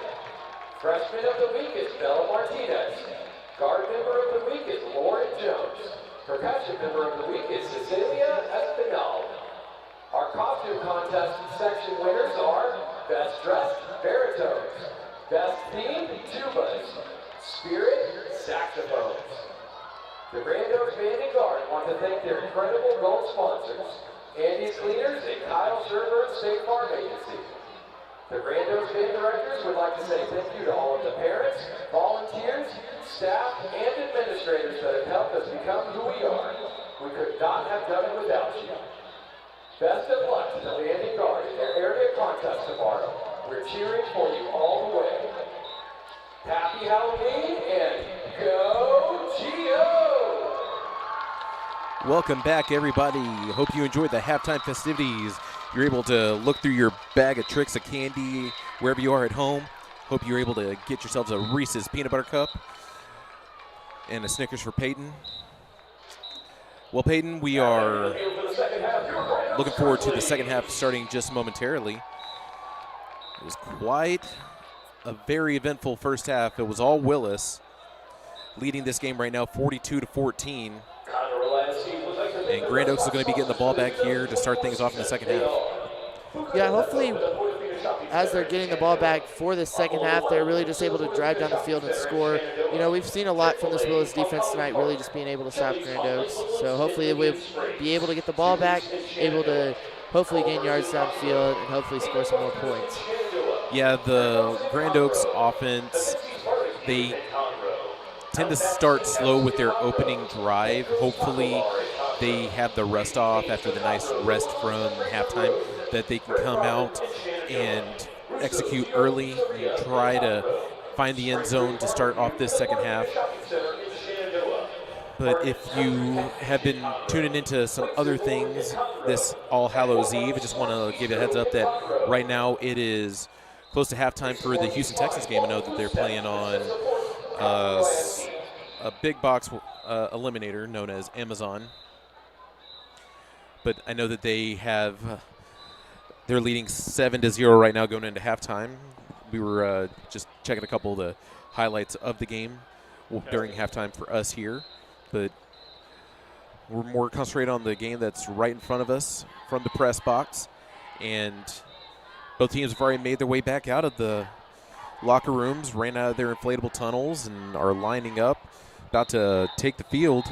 And Willis is bringing their kicking unit out. They're going to be kicking towards the south end zone. But not many turnovers tonight. Looking at a couple of key things from the game as a whole, I know that Willis has had 13 first downs to Grand Oaks 7. You can see that Willis has more, well, they have more penalty yards. They both have 4 penalties on the night. And yeah, we've seen a little bit of, by a little bit I mean somewhat of a lot of extracurriculars here and there from Willis and Grand Oaks. Yeah, a couple unsportsmanlike. Most of the penalties on the Grand Oaks side have been just 5-yard penalties. I know that they did have one face mask, but it was either a delay of game or a false start. But a couple of the big penalties for Willis have been those unsportsmanlike. And Grand Oaks having a couple of difficulties trying to return and field the ball. That was Dylan Walker, had an evil bounce on him that bounced over his head. And there's going to be a little to no return now on the kickoff, and this is going to be the furthest back we're going to see Grand Oaks start a drive. They're going to start from their 15, opening up here in the second half. Yeah, that ball bounced like Jack Skellington over his head, and wasn't able to get back to the 20-yard line there. So Grand Oaks starting from their own 15. Yeah, there's no bobbing for apples out there tonight. Really not. Offense lining back up in that pistol formation. Preston Cloud lined up to the near sideline. Then you have Julian Kent on the far sideline.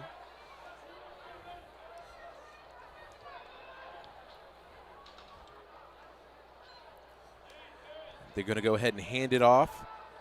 I believe that is Wallace starting things off. carry. Tackle by number 41, Brock Reynolds. For a short gain. Brings up second down.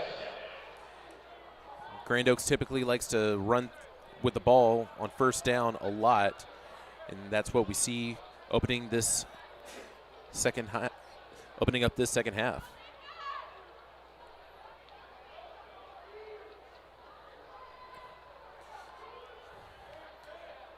Smith, quick drop back, gives it over to McLeod as he's able to juke a defender and gets the first down and then some. Pass complete to number 4, Preston Cloud, who takes it out to the 27-yard line.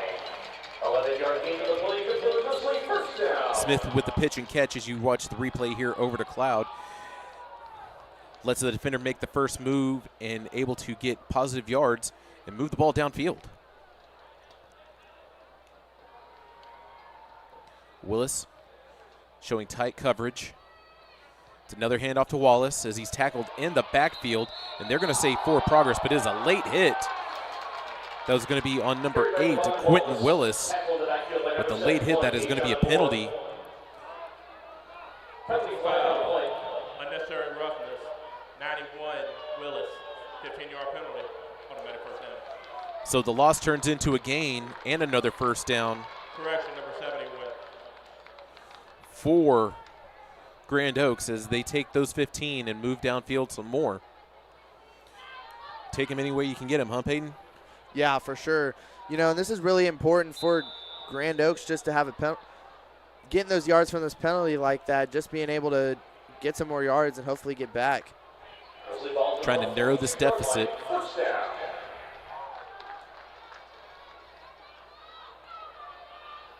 Smith. Play action. Plenty of time in the pocket. Throws downfield looking for Cloud. And overshoots him about 5 yards. Trying to find a Preston Cloud like a needle in a pumpkin patch over there. Very much so. Smith was off with the placement. So trying to narrow this 28-point deficit with a 2nd and 10 here.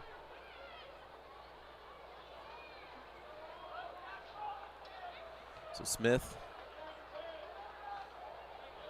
hands it off, run up the gut. Wallace gets 2 on that run. Willis has been able to allow little to no gain on this run game from Grand Oaks starting off this second half. Looks like the defensive line is well rested and the linebacking core. Do see a little shiny bits on the field. I think that's from either the color guards or the drill teams during the halftime show. Might be some pom-poms or something. But I can see the reflection up here in the booth right now. It's Grand Oaks. Goes with play action. Throwing off his back foot. That was Julian Kent with the reception. And that is going to be another first down. As Grand Oaks is moving the chains, it's now their 10th first down of the night. But there you go. You see that he was throwing off his back foot, but able to throw across his body and get the first down over to Kent. And here are the Grizz in Willis territory.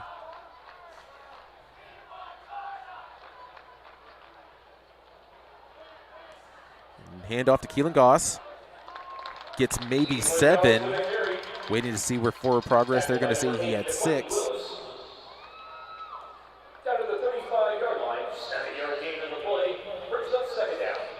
Peyton, this Grand Oaks offense is finding some momentum right now to start off the second half. Yeah, for sure they are. And just Goss being able to read where the O-line was just creating space for him to run. Just really great positioning there for Grand Oaks to gain some yardage and gain another first down. And he has great acceleration coming out of the backfield. It's really quick.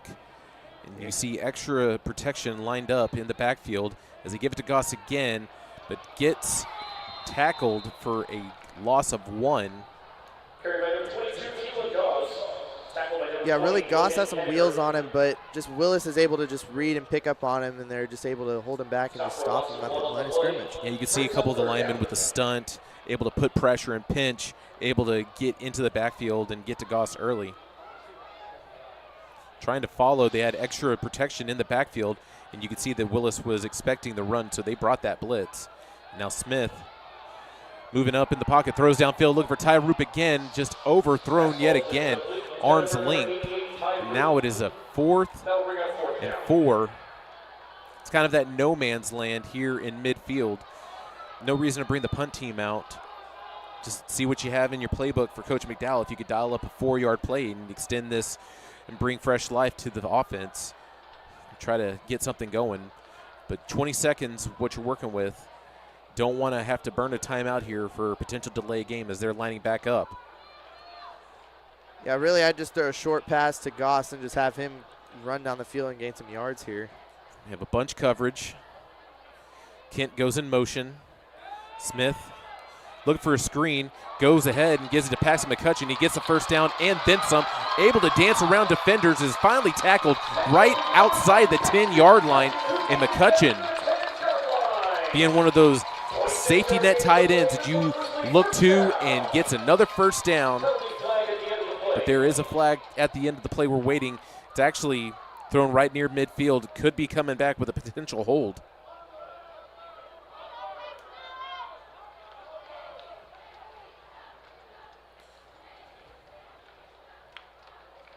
Personal foul, unnecessary roughness, number 66. 15-yard penalty from the spot of the foul. So 15-yard penalty from the spot of the foul, where they're going to say it was at the 27. And that's going to push him back, and it'll be most likely a 4th and close to a 4th and 9, 4th and 10 actually now, which negates the first down. But we're seeing that they're going to keep the offense on the field, so that first down goes away. Penalty.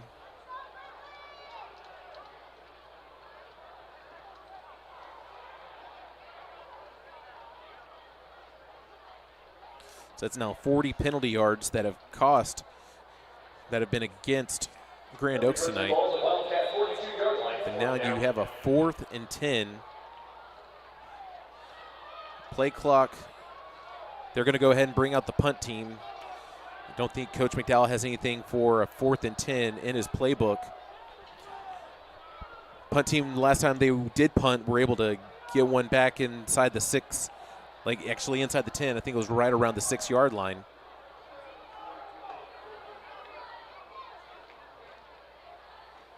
So high snap, high punt. Ooh, it's bobbled, not returned, could be recovered from the defense. We're waiting to see if it is going to be signaled as a touchdown. It's going to be a touchdown on the special teams for Grand Oaks. What a recovery there from Grand Oaks, being able to just know where the football is, have an eye on it, and be able to just recover that football in the end zone there. What a play. Yeah, DJ Allen, who was there to return for Willis, was looking ahead and wasn't able to field the punt. And your guys downfield, we're going to wait to see who was able to get there on the fumble recovery, because I think there were 2, maybe 3 Grand Oaks defenders there. I want to make sure that we call the right number to score it properly.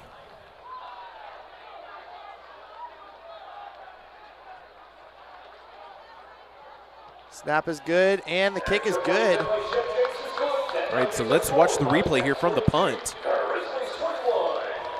as it's narrowed down to 20, but here we go. Here's the punt from Rosado.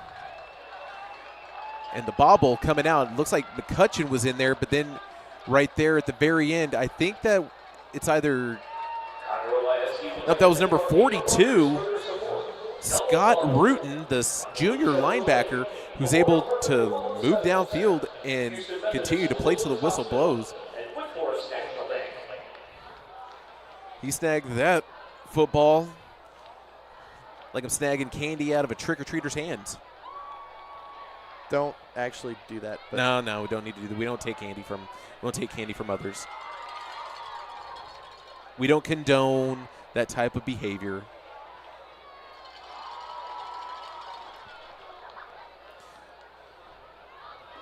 But the punt actually turns into a positive momentum swing there for Grand Oaks, only trailing 21 now. You know what's funny, Jackson, is Grand Oaks tonight reminds me of like the Sam Houston Bearcats, just the way their jerseys are tonight. I can kind of see it there. And Sam Houston did get themselves a W last night. If you're paying attention to how well they've been playing this season, I think they are now 7-2 on the year.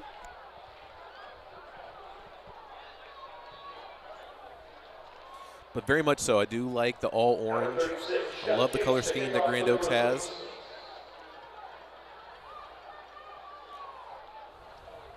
Now you have Shep Jenks ready to kick. Could be a potential high little pooch kick. Maybe even an onside. Try to catch him off guard. So high kick. It's going to be returned and fielded from Jermaine Bishop as he goes towards the opposite sideline. As he turns around, as he slips near the 20, as he's going back to the far sideline, or the near sideline, and breaking tackles, running through defenders. He's got Shep Jenks. Ball comes out yet again, and he picks it back up. And there you see Bishop yet again, and finally is hit hard out of bounds. Expecting to see a flag thrown, but there's no yellow anywhere on the field. They're breaking things up. You can see that they're a little heated from the Willis sideline, thinking that there should have been something thrown late, but these referees are letting them play right now.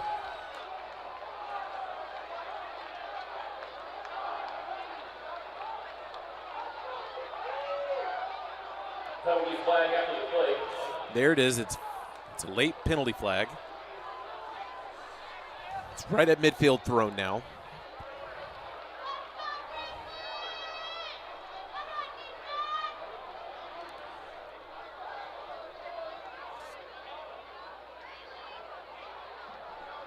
Both teams are huddled up on their sidelines as the referees at midfield are conversing, but it looks like they're getting one of the line judges to get in the mix to see what he saw.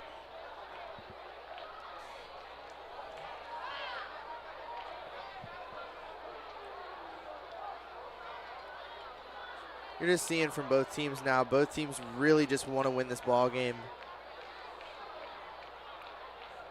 It's just been a rough night for both teams. You know, Grand Oaks is just feeling it right now, being down 21. Blindside block, number 6, Willis. That'll be marked off from the spot of the foul. First down. Okay, so the penalty did not happen from being hit out of bounds. It was a blindside block right near midfield, right near the 40-yard line. And that blindside block is going to push Willis back 15 yards, which is going to negate the long return. So the penalty is going to be from the spot of the foul, and Willis is now going to start at their own 25. They're now 61 yards from penalty yards tonight. And, you know, like I was saying before, the referee was coming out to announce what the penalty was. You know, both teams just really have a lot of on fire tonight. So Bishop gets the swing pass. He gets tackled after they get the first down. But Emerson, you know, after that long return from Bishop, they're calling his number again. Guess he's well conditioned that he can take the load of whatever this defense has in store that they need. They're calling his number, and he's being able to still perform at a high level right now. But Emerson dropping back, another swing pass, and this time it is to Dalen Robinson as he gets some extra yards after he jukes a defender. And it's going to be another first down for Willis as they're in Grand Oaks territory, and they're playing with that tempo that we've seen throughout the game. Yeah, Willis really likes to run just a hurry-up offense. We've seen other teams in the district do that. Obviously, you know, with Oak Ridge, with Conroe, they like to do it too. And we go ahead and hand it off to Terry Lawrence as he gets himself a nice run, maybe 9 yards. Yeah, they're going to go ahead and say that was a 9-yard rush. Actually, no, that was an 8-yard rush. So just halfway through the third now. Grand Oaks trailing 21 to Willis. And right now, Willis is in the driver's seat as they are lining up with trips on the near side. Emerson with the quick slant. And he gives it over to Romel Stevens, and he gets in for a touchdown. That is the hat trick for the senior tonight.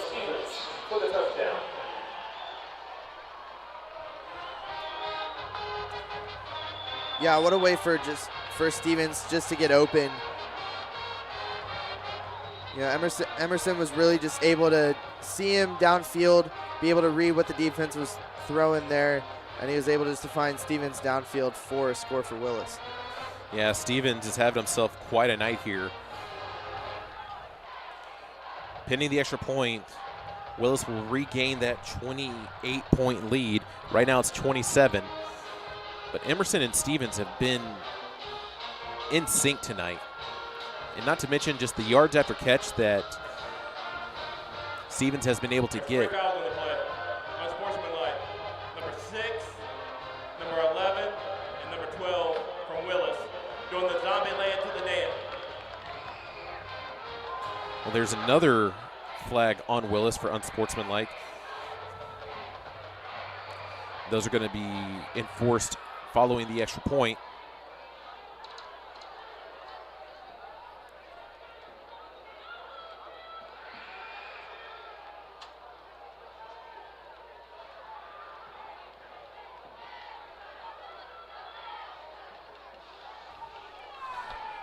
But now with those unsportsmanlike conducts, per UIL rules and everything, there are specific penalties that do get charged towards you, but the referees never announced that they were going to be targeted towards him, that there could be leading to a potential suspension. But right now, Dalen Robinson looks to be still staying in the game, but I know that the head referee in the white cap, he is talking to the coach on the Willis sideline. They're actually talking with Coach Miller at the moment to see.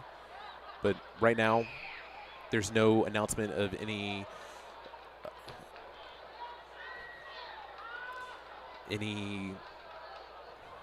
sort of expulsion or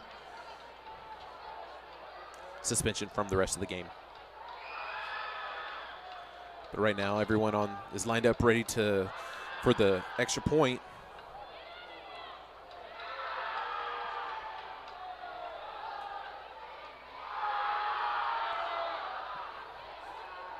Once they go ahead and blow the whistle, play will resume. And they're lining up. Justin Willis back to kick for Willis. Just like Kurt Hendig, he's been Mr. Perfect from PAT tonight. Kicks right down Main Street.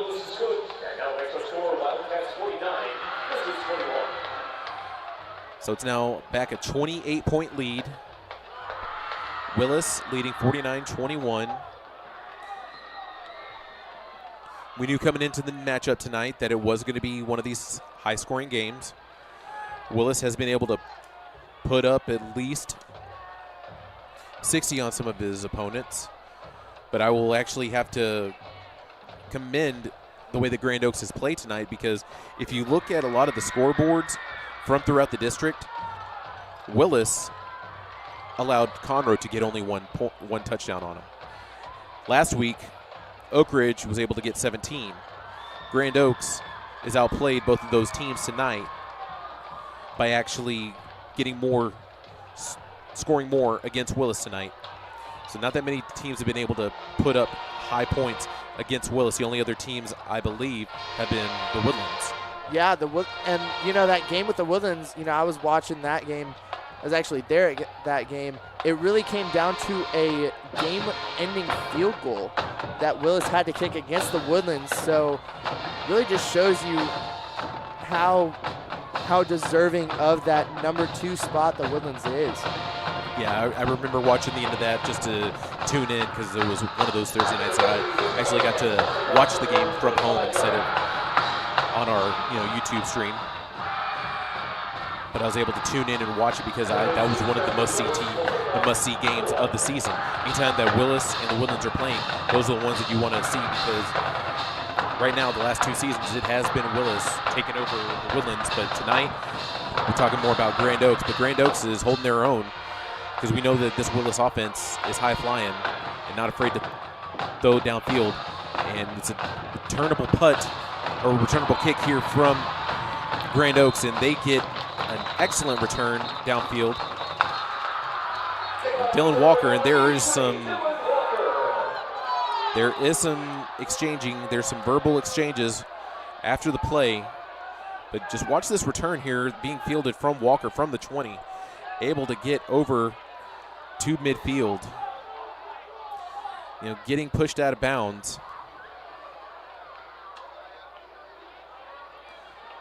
A little bit of trick-or-treat action being hit out of bounds by Luke Reynolds.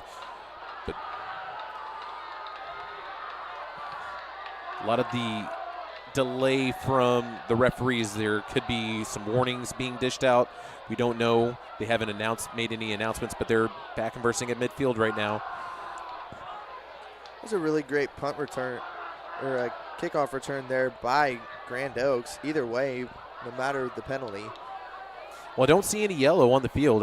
All I see are those little orange strips from earlier in the game, but I do see the flag. It's over by the 30 on the opposite sideline.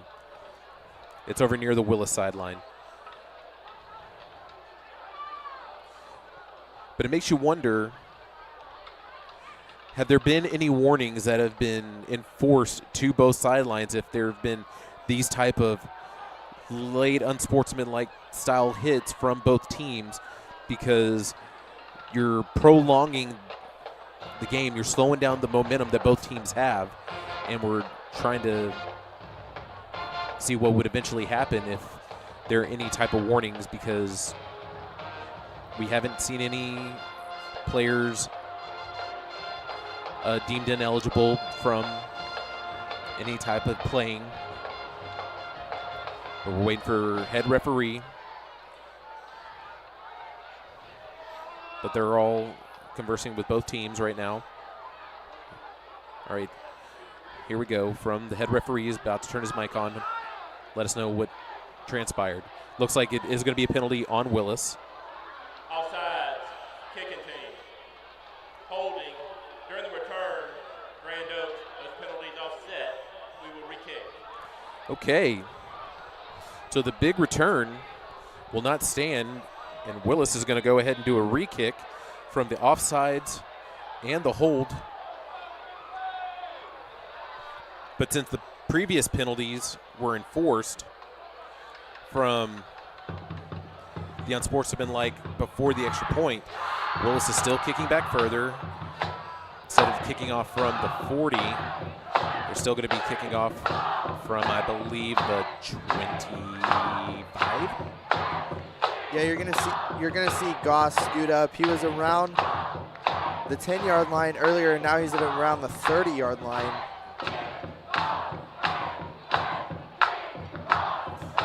Yeah, Walker's on the sideline following that previous return, so we do have Keelan Goss back to return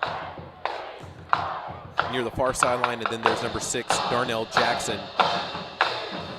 So they're both going to be talking right around the 25. You can hear that Grand Oaks crowd getting involved with their band.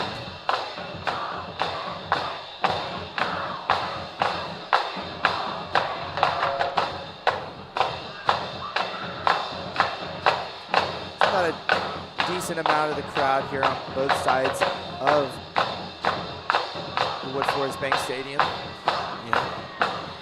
No better way to spend Halloween than here watching some high school football.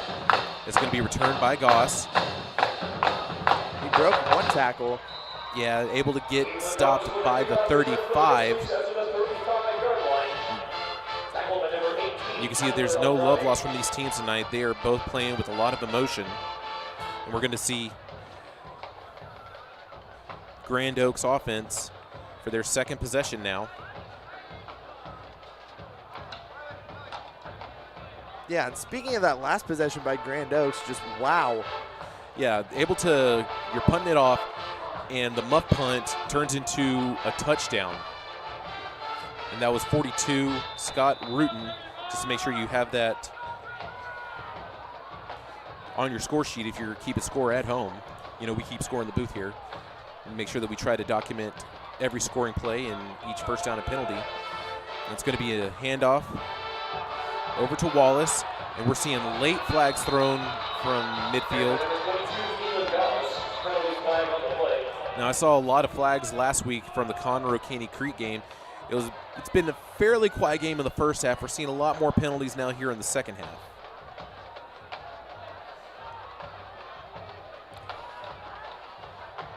Personal foul.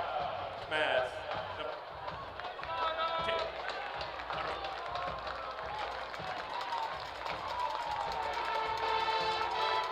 So the face mask will add on 15 more yards.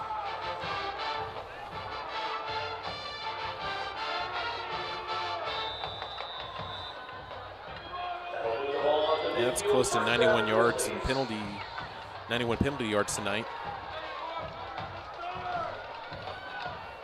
on Willis. So Smith hands it off to Goss as he turns the corner, tries to cut the edge, and gets positive yards from the line of scrimmage, but it's only a yard gain.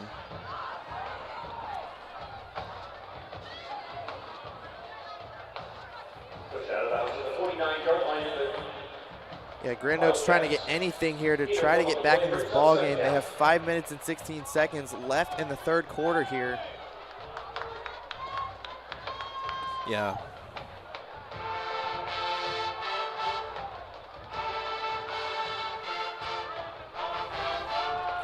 Right now, Grand Oaks is at midfield, kind of that no man's land, not looking too far ahead. They have to see what happens here in this current drive.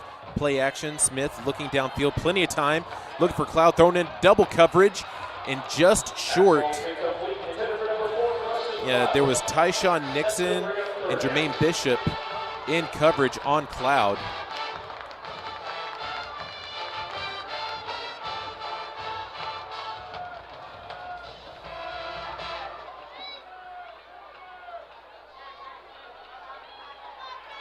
Now we have ourselves a 3rd and 9.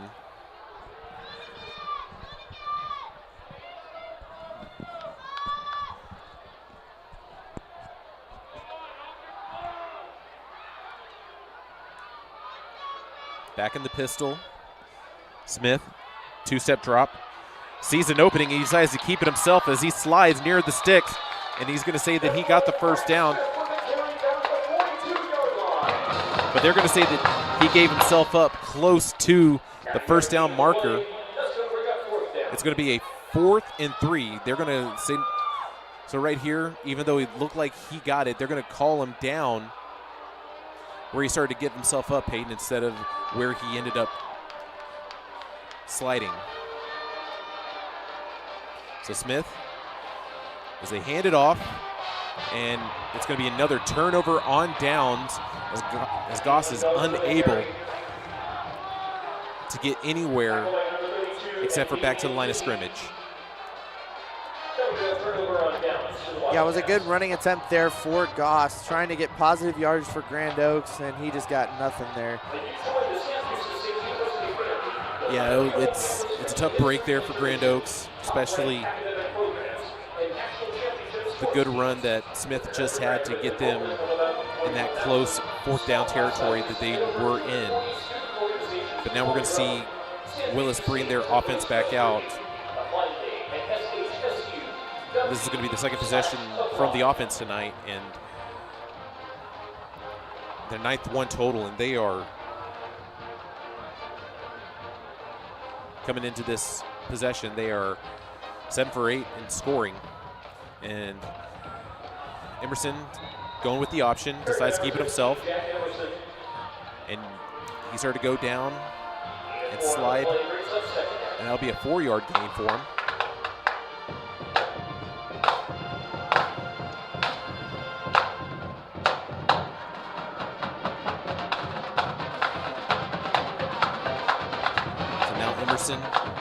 In the shotgun. Keep a ground game going as Grand Oaks is able to plug the holes at the line of scrimmage, and that was Terry Lawrence who's tackled right back at the line.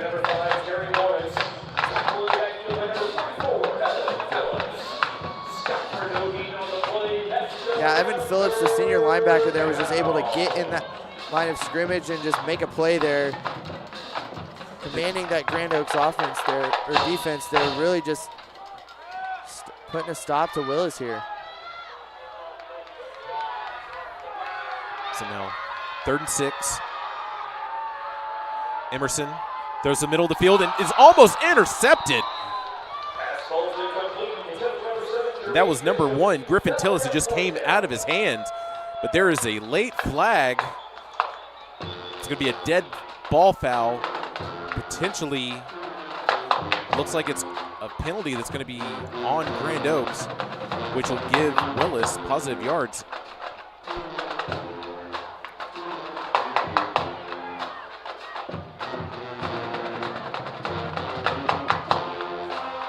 So the defensive stop from Grand Oaks,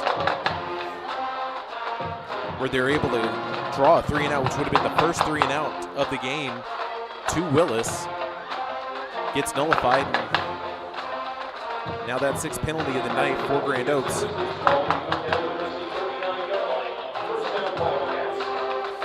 Gives Willis a 1st down.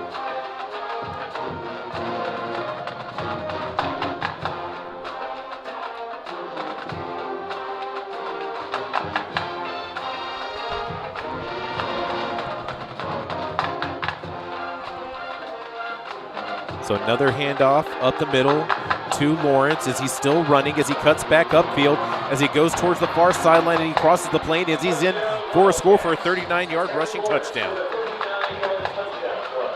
Dead ball. Unsportsmanlike. Number 64, Willis.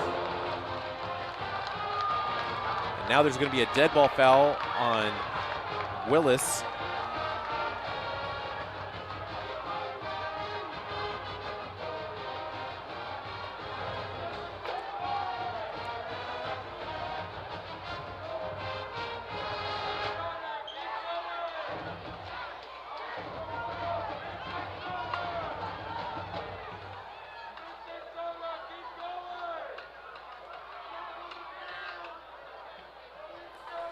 Still waiting to see if the touchdown's going to stand, but they're talking, it was number 64, Mason Isbell, offensive lineman for Willis, who was flagged for the unsportsmanlike conduct. They still haven't allowed to keep the score on the board yet for the touchdown. Instead, it was a dead ball foul, so I believe the touchdown will stand. We're just waiting to see what's going to happen here. But there have been a lot of penalties. This would be the 9th penalty of the night for Willis. Over 100 yards penalized in general. So the touchdown will stand. It's right now 55-21, pending the extra point.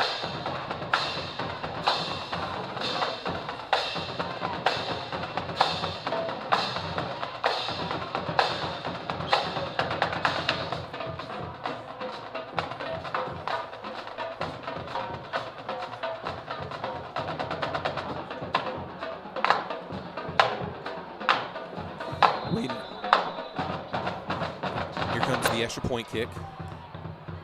Good snap. Good hold, and the kick is good.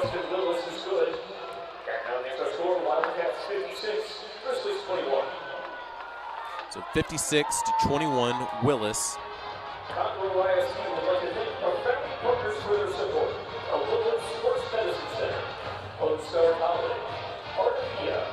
So Peyton, if you're looking at the box score, looking at all the possessions that Willis has had tonight, you've seen the offense on the field 9 times. They've been able to score 8 out of those 9. Yeah, that's really good for just as an offense, you know, being able to score 8 out of 9 times out of those 9 possessions that they've scored 8 is incredible. Just being able to gain positive yardage, being able to score, and it's just what Willis is using tonight to just take the field and take the ball away from the Grizzlies. All the momentum has been in favor of Willis. Got out early and continuing to cruise, not really taking the foot off the gas. A couple of exciting plays on the Grand Oaks side of things. Yeah, the special teams touchdown from the muff punt. You had the 22-yard touchdown reception from Roop. Then you had the 27-yard rushing touchdown from Goss. But you've seen 1, 2, 3, 4 punts, 2 turnover on downs from Grand Oaks as the unsportsmanlike was enforced here on the kick. So it's another returnable kick from the 20. And looks like we have ourselves a nice return, but there is a late flag, 2 late flags. So Keelan Goss had himself a dynamite return, but with the penalties, we're going to see what happens, if it's either going to be specific blocks or a hold. Yeah, it's going to be coming back from the spot of the foul. During the return, number 52, 10-yard penalty from the spot of the foul, first down.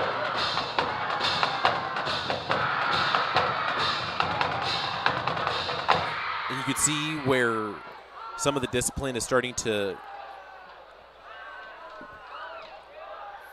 wave a little bit. You're late in the game. This is where a lot of, and even it being this late in the season, you don't want to try to give up these penalties and give up the free yards. You know, you had yourself an excellent return. You're getting pushed back. You would have lined up right at midfield from the return, but now you can tell that you're getting tired late in the game. It's late in the season. We all have battle scars. But you're starting to see a second string take the field now for Grand Oaks. It's actually number 10, Zachary Rollins, in for quarterback. Is able to get a pass over to Julian Jordan, one of the other tight ends. And that's going to be first down. So you can see on the replay here, Jordan was just able to get open, be able to be stopped around midfield, push out of bounds to gain Grand Oaks a first down and positive yardage there. And right here in midfield, back in Willis territory. As we see that Smith's night's over now that it's such a massive lead from Willis. Rollins is getting some reps in, and now Donnell Frazier getting in the mix with the run game. Haven't really seen him much since the first quarter, but there's another late flag.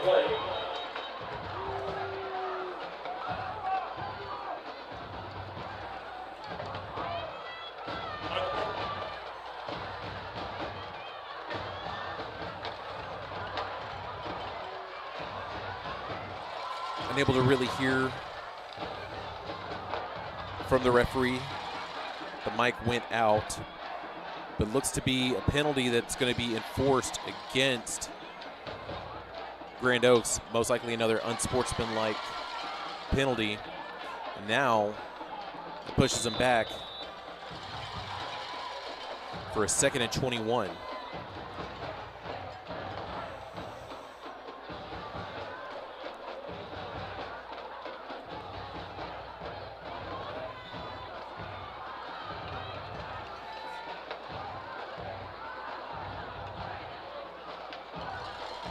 So Rollins hands it off over to Darnell Jackson with a jet sweep as he's in the second level and is finally tackled near the first down marker. So the 20-yard jet sweep.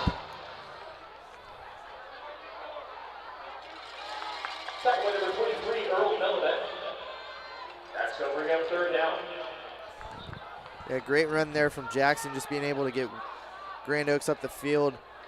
Have some positive yardage there, able to scramble after the penalty and really just put Grand Oaks back in Willis territory. And players going in motion now. Rollins hands it back off, but gets stuffed right at the line of scrimmage. That's going to be a loss of 1. Frazier met a wall of Wildcats.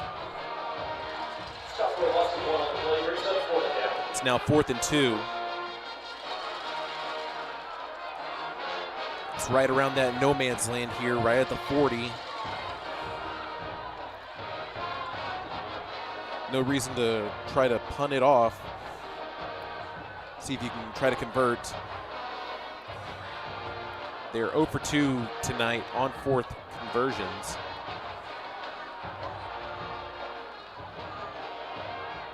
So Rollins with the screen. Frazier able to get the positive yardage and gets the first down. So they are now 1 for 3 on fourth down conversions.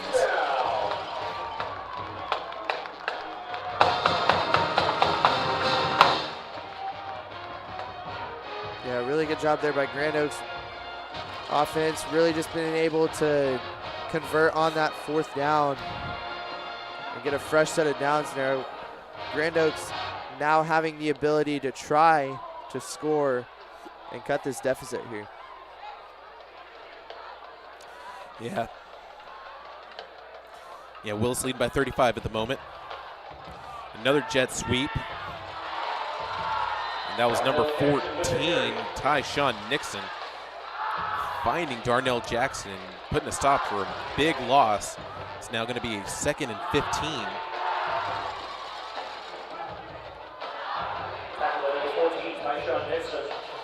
We're in the final seconds here of the third.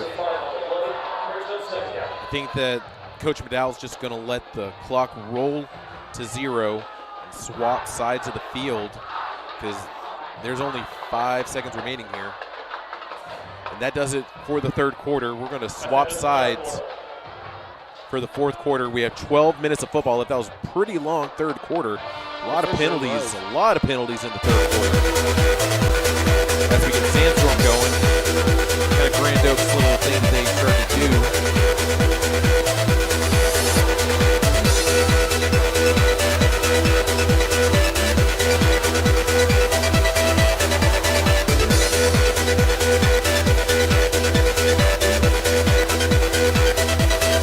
Try to get a little bit, just a little bit extra energy here in the fourth quarter. Psyched right now, rising the spirits. See the student section. Decided to come here instead of going to trick-or-treating. Yeah, big props to the Grand Oaks student section for being here instead of trick-or-treating. They may be few, but they're having a lot of fun tonight is what it looks like. So you can see all those band of students over there.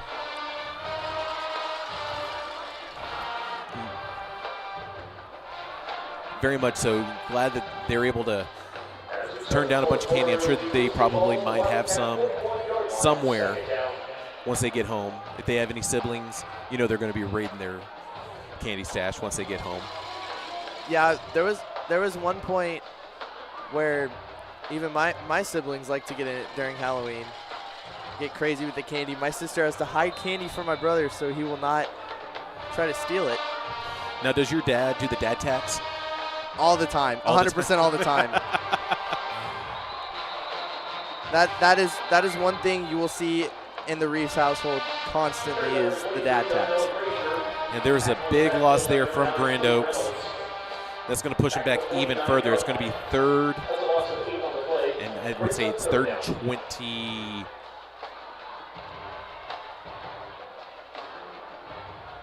Third and 23. Yeah, Willis just triumphing in the trenches tonight. Rollins rolls right, looking downfield. That was number 19, Markeith Hicks on the reception. Makes it a 4th.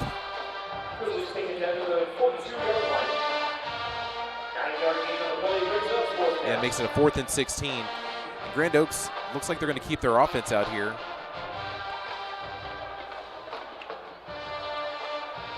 Yeah, Rollins is rolling just a little bit for this offense here.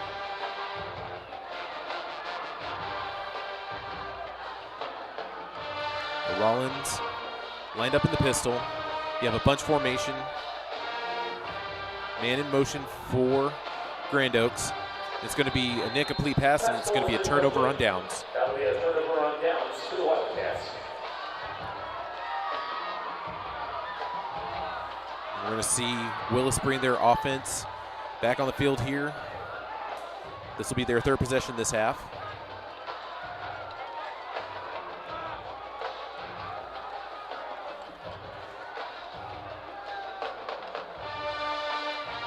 Not sure if they're going to continue with their first string starters or if they're going to go ahead and bring out the second string.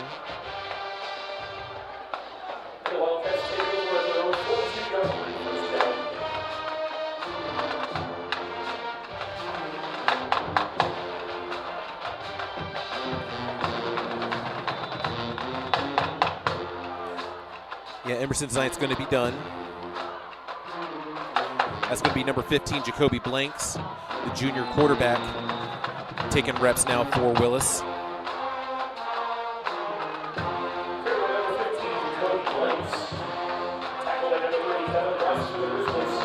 So Blanks gets sacked in the backfield. It's going to be 2nd and 13 now. Quick score update if you're wanting to know what's going on with the Houston Texans at the moment. Right now, third quarter has ended. It's going to be 10-7. Texans leading at MetLife Stadium in East Rutherford, New Jersey. So Blanks decides to keep it as he gets hit hard in the middle of the field.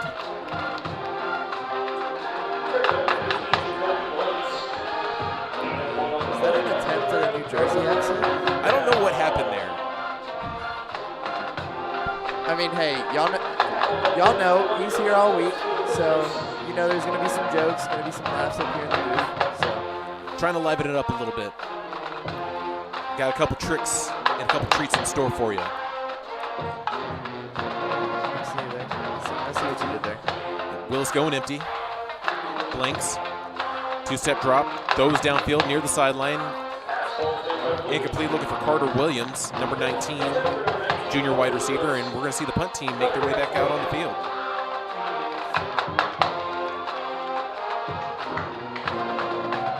So this is Willis's first 3 and out in a while. Yeah, actual first 3 and out. They went for it with their 6th possession of the game in the first half, and it was a turnover on downs, but very much so. We're seeing Willis punting for the first time tonight.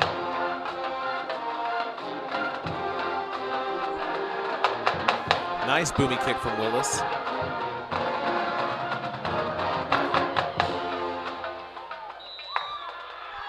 And it bounced out of bounds.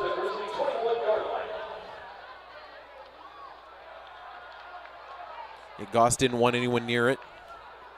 Did the smart play. Made sure that everybody got away from it. But we do have a flag at midfield.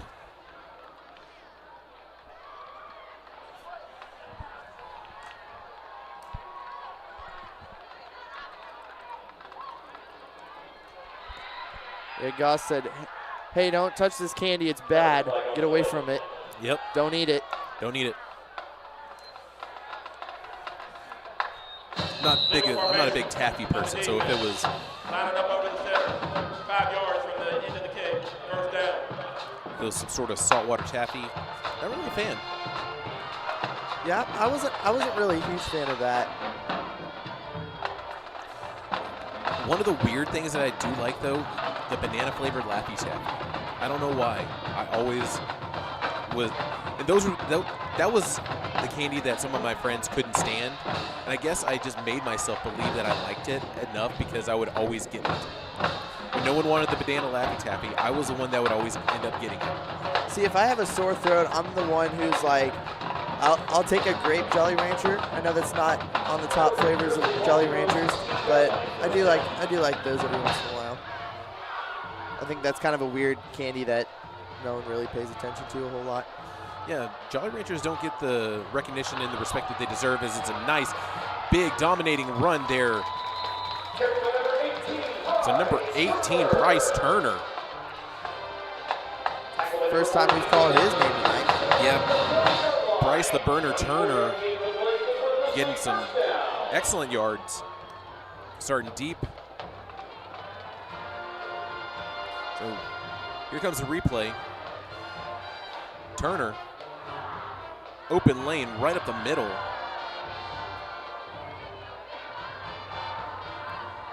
Now Rollins gives it to Burner again. Gets stopped behind the line of scrimmage for a loss. Carried by number 18, Bryce Turner. Tackled by number 8, Willis. So Turner with a loss. Stop for a loss of 1 on the play. Brings up second down. Second down. Grand Oaks making some substitutions here. One of those games where you're letting a lot of your bench come in, get some reps. You know, second to last game of the regular season, making sure that those who haven't really seen the field much this season, make sure they get that, especially if they're seniors. Rollins. Oh, miscue handoff. Ball fumbled by Turner, but still recovered by him. Makes another loss. Yeah, that play really cratered there. It was just a high snap to Rollins and then just a misread of the handoff to Burner the Turner there. Might have had himself a butterfinger earlier. Maybe. You know, some people say never lay a finger on my butterfinger. Another underrated candy. I agree with that for sure. Rollins in the gun. Was hearing some footsteps and was able to get out of the pocket for a 3-yard gain. It's going to be another 3 and out here for the Grizzlies.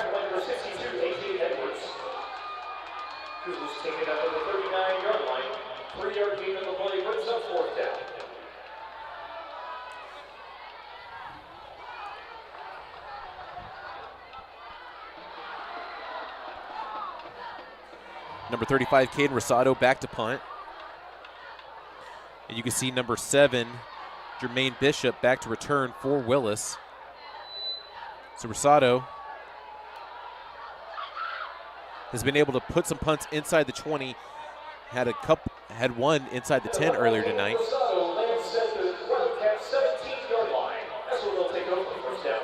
So Wildcats will be taking over, I would say at the 17, 18, at 17.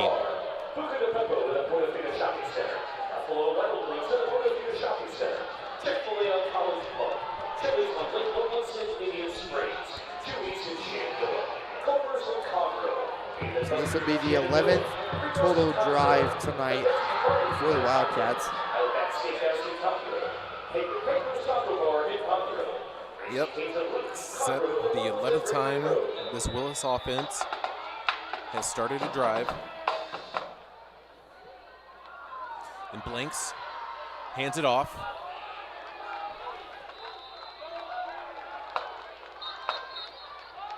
That was Coming Tyler. off, number 33, Grand Oaks. It was number 18, Tyler Andrade on the carry there. So Willis is also allowing a lot of their depth to get some reps tonight. Willis holding on to this 35-point lead over Grand Oaks. Just letting the play clock wind down. Eat up as much clock as you can. And it's a short thrown pass. It's incomplete, now a 3rd and 5. Here on the broadcast, most of the time we say here, you know, the best way to win a football game is to just chew up clock, gain some yards, but most of the time just chew up clock, and that's exactly what this Willis offense is doing tonight. They've been chewing up a lot of clock, gaining a lot of yards, being able to rely on their offense here, and really just been able to push this Grand Oaks defense here. Willis going empty, going to the slot. That's number 10, Jorn Hobbadier. Willis gets himself another 1st down. He continue to hold on to sole possession of the ball.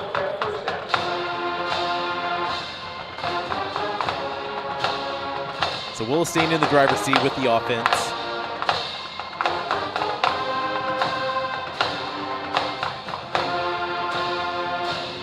Continuing to stay with this empty formation, empty set. Going back to the slot on this side, on the near side, they went ahead and threw it over to number 30, Logan Thompson.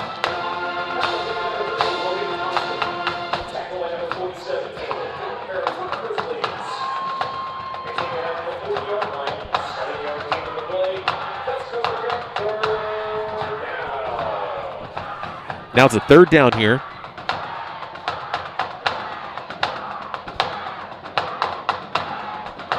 You can really hear that Grand Oaks band getting behind their school. You really can. Everybody's just ready here. So Blanks hands it off again. That is number 18, Tyler Andrade.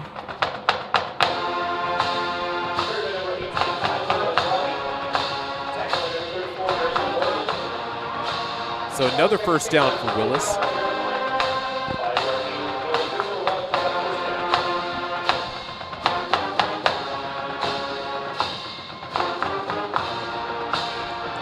Wildcats trying to keep up, eat up as much clock as they can, go home with the dub. Goes throwing back to the slot again. That's Hall Badir. They're back in Grand Oaks territory.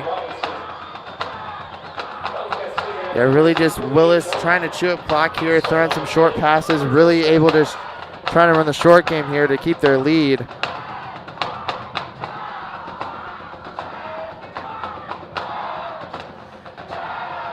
And while they've always been playing with tempo tonight, this is the time of the game where you do see a lot of this. We're slowing things down. We're trying to make sure that we're... Blanks will keep it himself and run up the middle. He will be stopped. So it's another first down here for Willis. Just one of those things that's going on. You're continuing to see the offense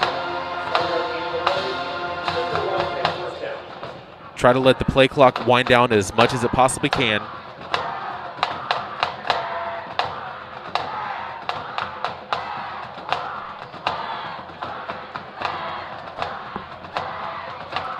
So Blanks throws to the slot again as he finds Talbadir.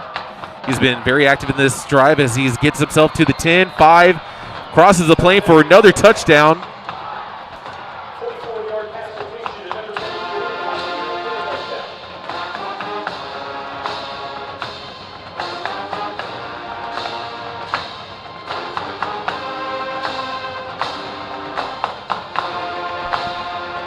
So that was number 10, Jorn Halbadir,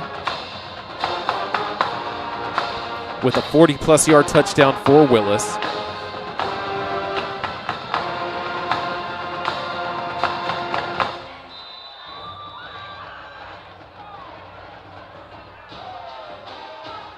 Justin Willis lining back up for the extra point.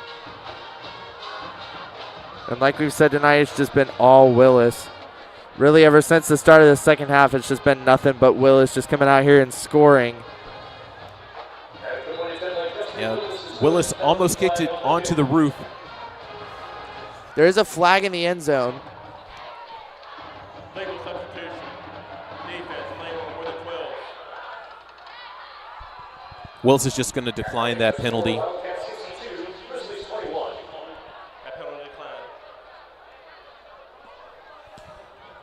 So now Willis extends the lead by 42. They're leading 63-21. It's a 42-point lead now with just 2 minutes and 24 seconds left here in regulation.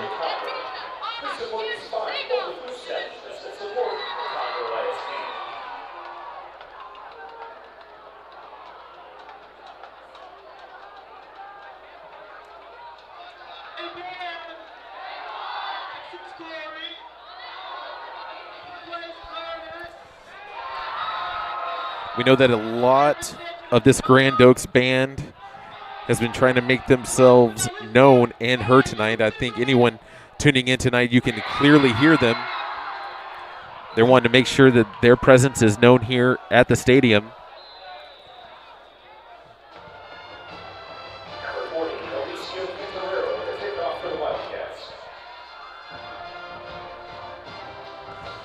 So Alicio Quintero back to kick. High pooch kick. It's going to be returned. It's actually going to be fielded by Grand Oaks. That was going to be Jordan Goodwin on the return. Doesn't get much of anything on the return. We're going to see Grand Oaks bring the offense back out again with 2:19 left here in the game.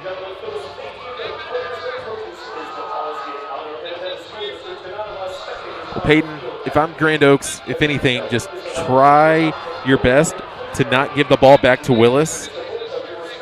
Eat up these 2 minutes, 19 seconds, and see if you can try to get to the end zone at all, but you don't want to give Willis the ball back. Yeah, really, they can't risk anything with a deep pass here, giving Willis's defense just the chance to come back and score here. So Rollins hands it off, and this time it's number 31, Tristan Lemoyne. Finds himself a 5-yard run.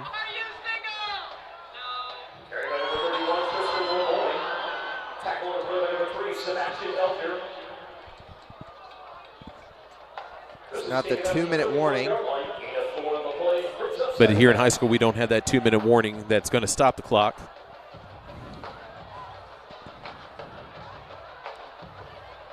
Play clock just under 15 here.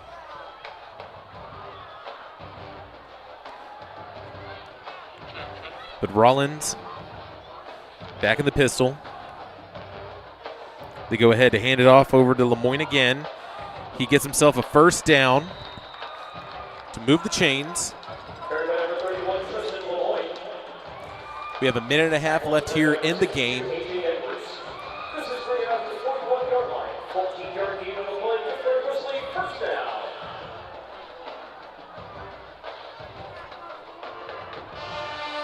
If anything, Grand Oaks has maybe 2 plays left. If they're going to let this go down to the full extension of the play clock, get it close to 40 seconds left. So Lemoyne gets the handoff again as he finds himself a lane. It cuts back towards the sideline and actually runs out of bounds to stop the clock.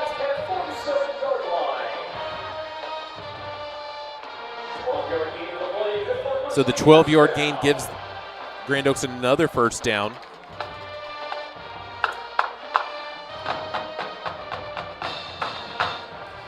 They're back in Willis territory.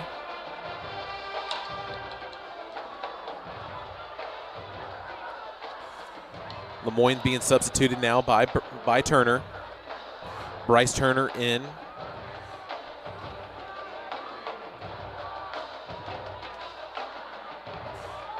So Turner gets the handoff. He gets himself, looks maybe a 3-yard gain. And say there's going to be 1 play left here in the game as everything is starting to wind down.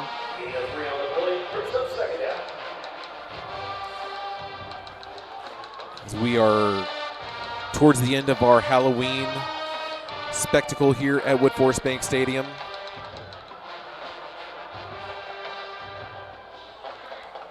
Another handoff to Turner as he finds himself a lane as he continues to get to the second level, moves upfield for a massive gain.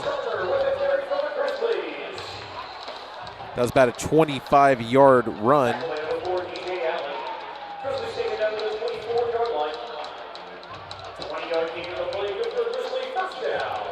So another first down. This will be the last play of the game as they hand it off to Turner again. Gets stopped at the line of scrimmage, and that does it. Well, Peyton, Willis leaving Woodforest Bank Stadium with their perfect season still intact. They actually have a bye next week, so this is their actual last game of the season. They go perfect with 10 games, holding on to the sole possession of first place in the district. And tomorrow night could be a potential who's going to hold that number 2 spot between the Woodlands and Conroe. Yeah, I'll be up at Moorhead at that game tomorrow night. That's going to be a big game. You know, Conroe and the Woodlands have been rivals for a minute now, and just, you know, both those teams are really good. You know, you have Dalton in that run offense, really that rushing offense at the Woodlands, and Conroe, just their defense is really good, their offense is really good. Just going to be really much of a battle tomorrow night just north of here at Moorhead Stadium. Yeah, if you are tuning into that game, that's actually going to be on the CISD Moorhead Stadium stream. I will be back here again tomorrow night as Oak Ridge will be hosting Caney Creek. But yes, I think that one of the better games will be tomorrow night over at Moorhead, because that will have the second place implications on where you seed in the district, because both Conroe and the Woodlands have lost to Willis this season. And now we're going to see who is going to take sole possession of the second spot. And Caney Creek almost came back last week and beat Conroe. That was one of those weird games towards the end of it where Caney Creek was making a mighty comeback. But we hope that you have yourself a great rest of the night here on Halloween. Please enjoy the highlights from the game that we have going on right now. Peyton, it's been a privilege always doing a game with you here up in the booth. I hope you get home safe and don't turn into any type of pumpkin. Don't get into midnight. I don't know if anything might be too scary on the road for you. Just hope you get home safe, okay? Yeah, same for you. Hopefully no flying pumpkins will be on the road tonight. I mean, there will be a bunch of Grand Oaks and Willis traffic. Yes. Just north of us. Depending on which direction you're going for the stadium, I will be going towards the Grand Oaks side, but we hope you have yourself a great rest of the night. Hope you enjoyed your Halloween and you've enjoyed the rest of your candy at home. But signing off for the second to last week of the season, I'm Jackson Cochran. And I'm Peyton Reeves. You have yourself a great night.